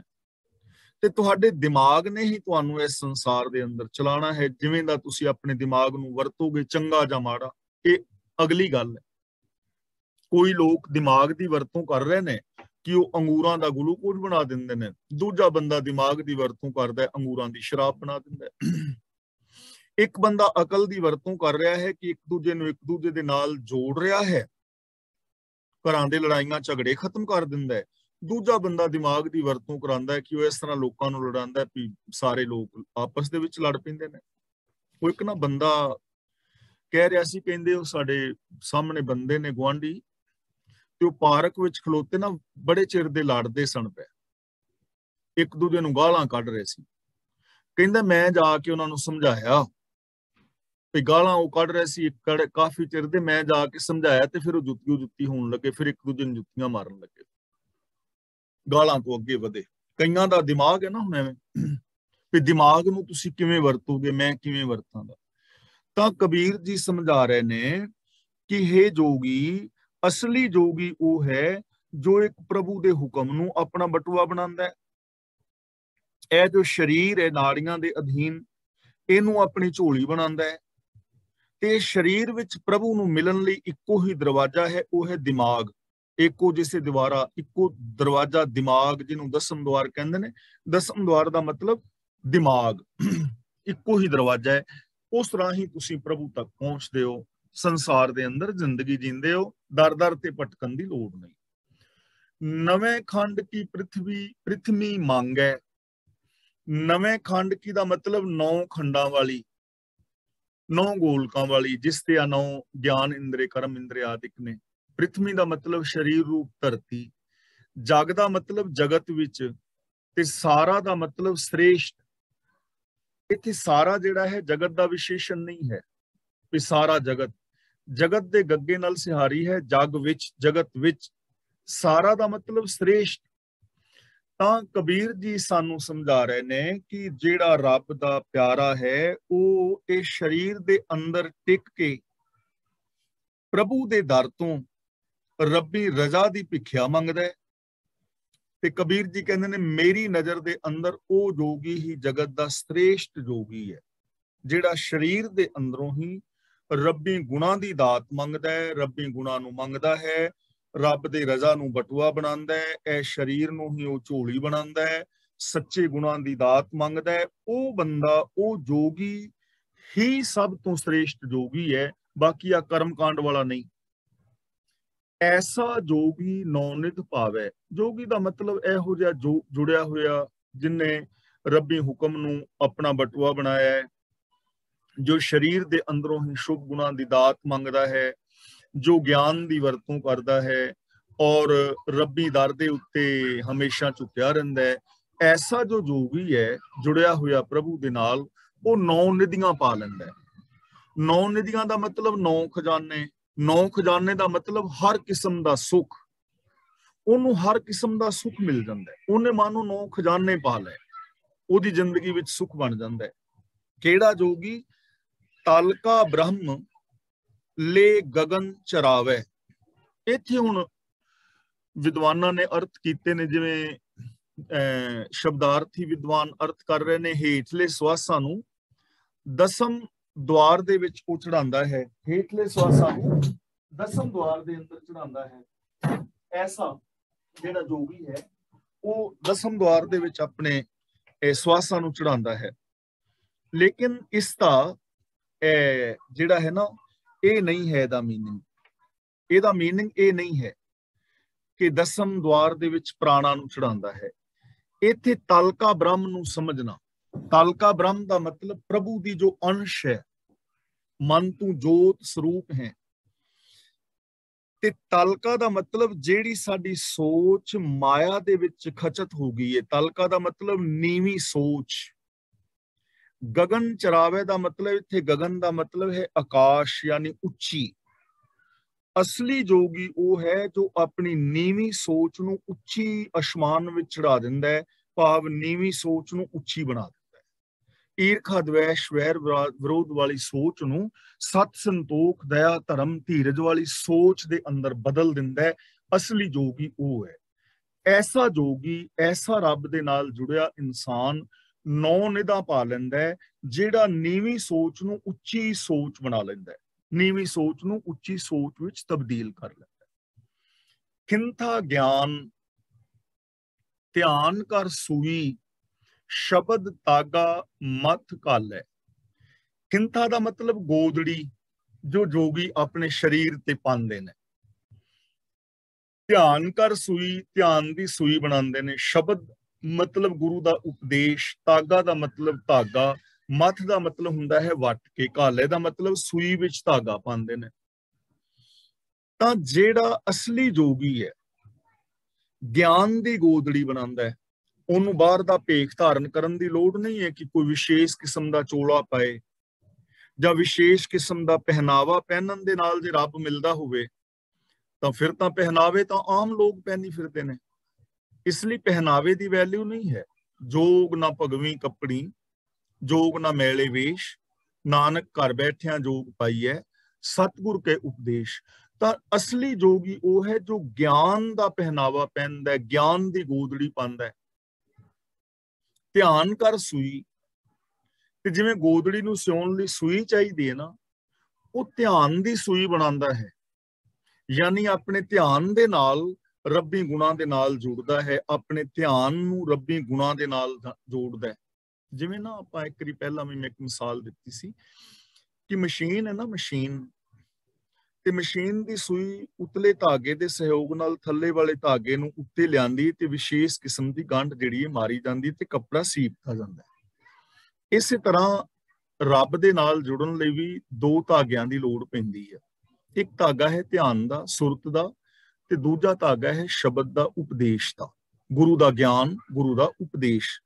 ਜਦੋਂ ਸਾਡਾ ਧਿਆਨ, ਸਾਡੀ ਸੁਰਤ, ਸਾਡੀ ਲਿਵ ਗੁਰੂ ਦੇ ਸ਼ਬਦ ਉਪਦੇਸ਼ ਦੇ ਨਾਲ ਜੁੜਦੀ ਹੈ ਨਾ, ਫਿਰ ਬੰਦਾ ਰੱਬ ਦੇ ਨਾਲ, ਰੱਬੀ ਗੁਣਾਂ ਦੇ ਨਾਲ ਪੱਕੇ ਤੌਰ ਤੇ ਜੁੜ ਜਾਂਦਾ ਹੈ, ਜਿਹਦੇ ਵਾਸਤੇ ਪਾਵਨ ਬਾਣੀ ਵਿੱਚ ਗੁਰੂ ਜੀ ਨੇ ਬਚਨ ਕੀਤਾ ਹੈ, ਸੁਰਤ ਸ਼ਬਦ ਪਵਸਾਗਰ ਤਰੀਐ, ਨਾਨਕ ਨਾਮ ਵਖਾਣੈ। ਸੁਰਤ ਦਾ ਮਤਲਬ ਸਾਡੀ ਮੈਂਟੈਲਿਟੀ, ਸ਼ਬਦ ਦਾ ਮਤਲਬ ਗੁਰੂ ਦਾ ਗਿਆਨ।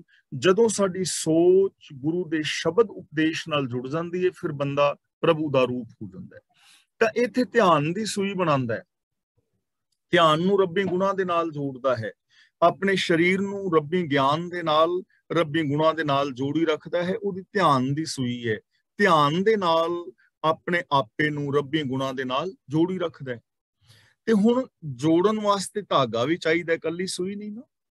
ਸ਼ਬਦ ਧਾਗਾ ਮਤ ਘਾਲੈ। ਸ਼ਬਦ ਦਾ ਮਤਲਬ ਗੁਰੂ ਦਾ ਜੋ ਉਪਦੇਸ਼ ਹੈ, ਮਤ ਦਾ ਮਤਲਬ ਰਿੜਕ ਕੇ, ਵਿਚਾਰ ਕੇ, ਯਾਨੀ ਗੁਰੂ ਸ਼ਬਦ ਨੂੰ ਵਿਚਾਰ ਕੇ ਉਹ ਧਾਗਾ ਬਣਾਉਂਦਾ ਹੈ। ਤੇ ਗੁਰੂ ਸ਼ਬਦ ਦੇ ਨਾਲ ਆਪਣੇ ਤਨ ਨੂੰ, ਆਪਣੇ ਮਨ ਨੂੰ, ਆਪਣੇ ਗਿਆਨ ਇੰਦਰੀਆਂ ਨੂੰ ਰੱਬੀ ਗੁਣਾਂ ਦੇ ਨਾਲ ਜੋੜੀ ਰੱਖਦਾ ਹੈ। ਤਾਂ ਇਸ ਤਰ੍ਹਾਂ ਗਿਆਨ ਉਹਦੀ ਗੋਦੜੀ ਹੈ, ਰੱਬੀ ਗੁਣਾਂ ਵਿੱਚ ਧਿਆਨ ਨੂੰ ਲਾਣਾ ਹੀ ਉਹਦੀ ਸੂਈ ਹੈ, ਔਰ ਗੁਰੂ ਦੇ ਉਪਦੇਸ਼ ਮੁਤਾਬਕ ਜ਼ਿੰਦਗੀ ਜੀਣਾ ਹੀ ਉਹਦਾ ਧਾਗਾ ਬਣਿਆ ਰਹਿੰਦਾ ਹੈ। ਅਗਲਾ ਬਚਨ ਕਰਦੇ ਨੇ, ਪੰਚ ਤਤ ਕੀ ਕਰ ਮਿਰਗਾਣੀ। ਪੰਚ ਤਤ ਦਾ ਮਤਲਬ ਹੈ ਪੰਜਾਂ ਤੱਤਾਂ ਦਾ ਜੋ ਸਰੀਰ ਬਣਿਆ ਹੋਇਆ ਹੈ। ਮਿਰਗਾਣੀ ਦਾ ਮਤਲਬ ਮ੍ਰਿਗਸ਼ਾਲਾ, ਹਿਰਨ ਦੀ ਖੱਲ। ਤੁਸੀਂ ਦੇਖਿਆ ਹੋਵੇਗਾ ਬਹੁਤੇ ਜੋਗੀ ਜਿਹੜੇ ਨੇ ਹਿਰਨ ਦੀ ਖੱਲ ਦੇ ਉੱਤੇ ਬਹਿ ਕੇ ਸਮਾਧੀ ਲਾਉਂਦੇ ਨੇ, ਔਰ ਕਈ ਬਾਬੇ ਨੇ ਸ਼ੇਰ ਦੀ ਖੱਲ ਤੇ, ਤੁਸੀਂ ਫੋਟੋਆਂ ਵੀ ਦੇਖੀਆਂ ਹੋਣਗੀਆਂ, ਕਈ ਰਿਸ਼ੀ ਸ਼ੇਰ ਦੀ ਖੱਲ ਤੇ ਬੈਠੇ ਨੇ। ਸ਼ੇਰ ਦੀ ਖੱਲ ਉੱਤੇ ਬਹਿ ਕੇ ਉਹ ਤਪੱਸਿਆ ਕਰਦੇ ਨੇ ਕਿ ਉਹਦੇ ਨਾਲ ਉਹਨਾਂ ਨੂੰ ਨਿੱਘ ਮਿਲਿਆ ਰਹਿੰਦਾ। ਤਾਂ ਹੁਣ ਸ਼ੇਰ ਦੀ ਜਾਂ ਹਿਰਨ ਦੀ ਖੱਲ ਦੇ ਉੱਤੇ ਬਹਿ ਕੇ ਤੇ ਉਹ ਮੰਤਰ ਜਾਪ ਕਰਨਾ ਜਾਂ ਸਮਾਧੀਆਂ ਲਾਉਣ ਦੇ ਨਾਲ ਰੱਬ ਥੋੜੀ ਮਿਲ ਜਾਂਦਾ। ਐਵੇਂ ਤੇ ਜਿਹੜਾ ਮਰਜ਼ੀ ਫਿਰ ਤੇ ਹਿਰਨਾਂ ਨੂੰ ਰੱਬ ਹੀ ਮਿਲ ਜਾਂਦਾ, ਜਿਨ੍ਹਾਂ ਦੀ ਖੱਲ ਤੇ, ਜਿਹਦੀ ਮਰੇ ਹੋਏ ਹਿਰਨ ਦੀ ਖੱਲ ਤੇ ਬਹਿਣ ਨਾਲ ਜੇ ਰੱਬ ਮਿਲਦਾ ਹੋਵੇ, ਫਿਰ ਜਿਉਂਦੇ ਨੂੰ ਤੇ ਮਿਲ ਹੀ ਜਾਣਾ ਚਾਹੀਦਾ। ਤਾਂ ਇਸ ਲਈ ਪੰਚ ਤਤ ਕੀ ਕਰ ਮਿਰਗਾਣੀ, ਉਹਨਾਂ ਨੂੰ ਸਮਾਧੀ ਲਾਉਣ ਵਾਸਤੇ ਇਹੋ ਜਿਹੇ ਪਖੰਡ ਕਰਨ ਦੀ ਲੋੜ ਨਹੀਂ ਹੈ। ਸਗੋਂ ਉਹ ਪੰਜਾਂ ਤੱਤਾਂ ਦੇ ਸਰੀਰ ਨੂੰ ਆਪਣੀ ਸਮਾਧੀ ਵਾਸਤੇ ਹਿਰਨ ਦੀ ਖੱਲ ਬਣਾਉਂਦੇ ਨੇ। ਹੁਣ ਸਰੀਰ ਨੂੰ ਆਪਣੇ ਥੱਲੇ ਰੱਖਣਾ, ਮਿਰਗਾਣੀ ਦੇ ਉੱਤੇ ਬਹਿਣ ਦਾ ਮਤਲਬ ਹੈ ਕਿ ਜੋ ਸਰੀਰ ਦਾ ਮੋਹ ਹੈ ਨਾ, ਇਹਨੂੰ ਪੈਰਾਂ ਥੱਲੇ ਲੈਂਦੇ ਨੇ। ਸਰੀਰ ਦੇ ਵਿਕਾਰਾਂ ਨੂੰ ਆਪਣੇ ਥੱਲੇ ਪਾਉਂਦੇ ਨੇ, ਸਰੀਰ ਦੇ ਵਿਕਾਰਾਂ ਨੂੰ ਖਤਮ ਕਰਦੇ ਨੇ। ਰਸ ਦੱਸੇ ਰਾਹ ਦੇ ਉੱਤੇ ਤੁਰਦਾ ਹੈ। ਪੰਚ ਤਤ ਕੀ ਕਰ ਮਿਰਗਾਣੀ, ਗੁਰ ਕੈ ਮਾਰਗ ਚਾਲੈ। ਅਸਲੀ ਜੋਗੀ ਉਹ ਹੈ ਜੋ ਗੁਰੂ ਦੇ ਦੱਸੇ ਰਾਹ ਤੇ ਤੁਰਦਾ ਹੈ, ਮਨ ਬਚਨ ਕਰਮ ਕਰਕੇ ਗੁਰਮਤ ਦਾ ਧਾਰਨੀ ਹੁੰਦਾ ਹੈ। ਸਰੀਰਕ, ਮਾਨਸਿਕ, ਬੌਧਿਕ, ਆਤਮਿਕ, ਪਰਿਵਾਰਕ, ਵਿਵਹਾਰਕ ਤੌਰ ਤੇ ਗੁਰਮਤ ਦੇ ਰਾਹ ਨੂੰ ਅਪਣਾਉਂਦਾ ਹੈ, ਔਰ ਜੋ ਸਰੀਰ ਦਾ ਮੋਹ ਹੈ ਉਹਨੂੰ ਆਪਣੇ ਪੈਰਾਂ ਥੱਲੇ ਰੱਖਦਾ ਹੈ, ਉਹਨੂੰ ਆਪਣੇ ਅੰਡਰ ਕਰਦਾ ਹੈ, ਇਹਦੀ ਮਿਰਗਾਣੀ ਬਣਾਉਂਦਾ ਹੈ। ਦਇਆ ਫਾਹੁਰੀ, ਕਾਇਆ ਕਰ ਧੂਈ। ਧੂਈ, ਧੂਈ ਦਾ ਮਤਲਬ ਧੂਣੀ, ਦ੍ਰਿਸ਼ਟ ਕੀ ਅਗਨ ਜਲਾਵੇ।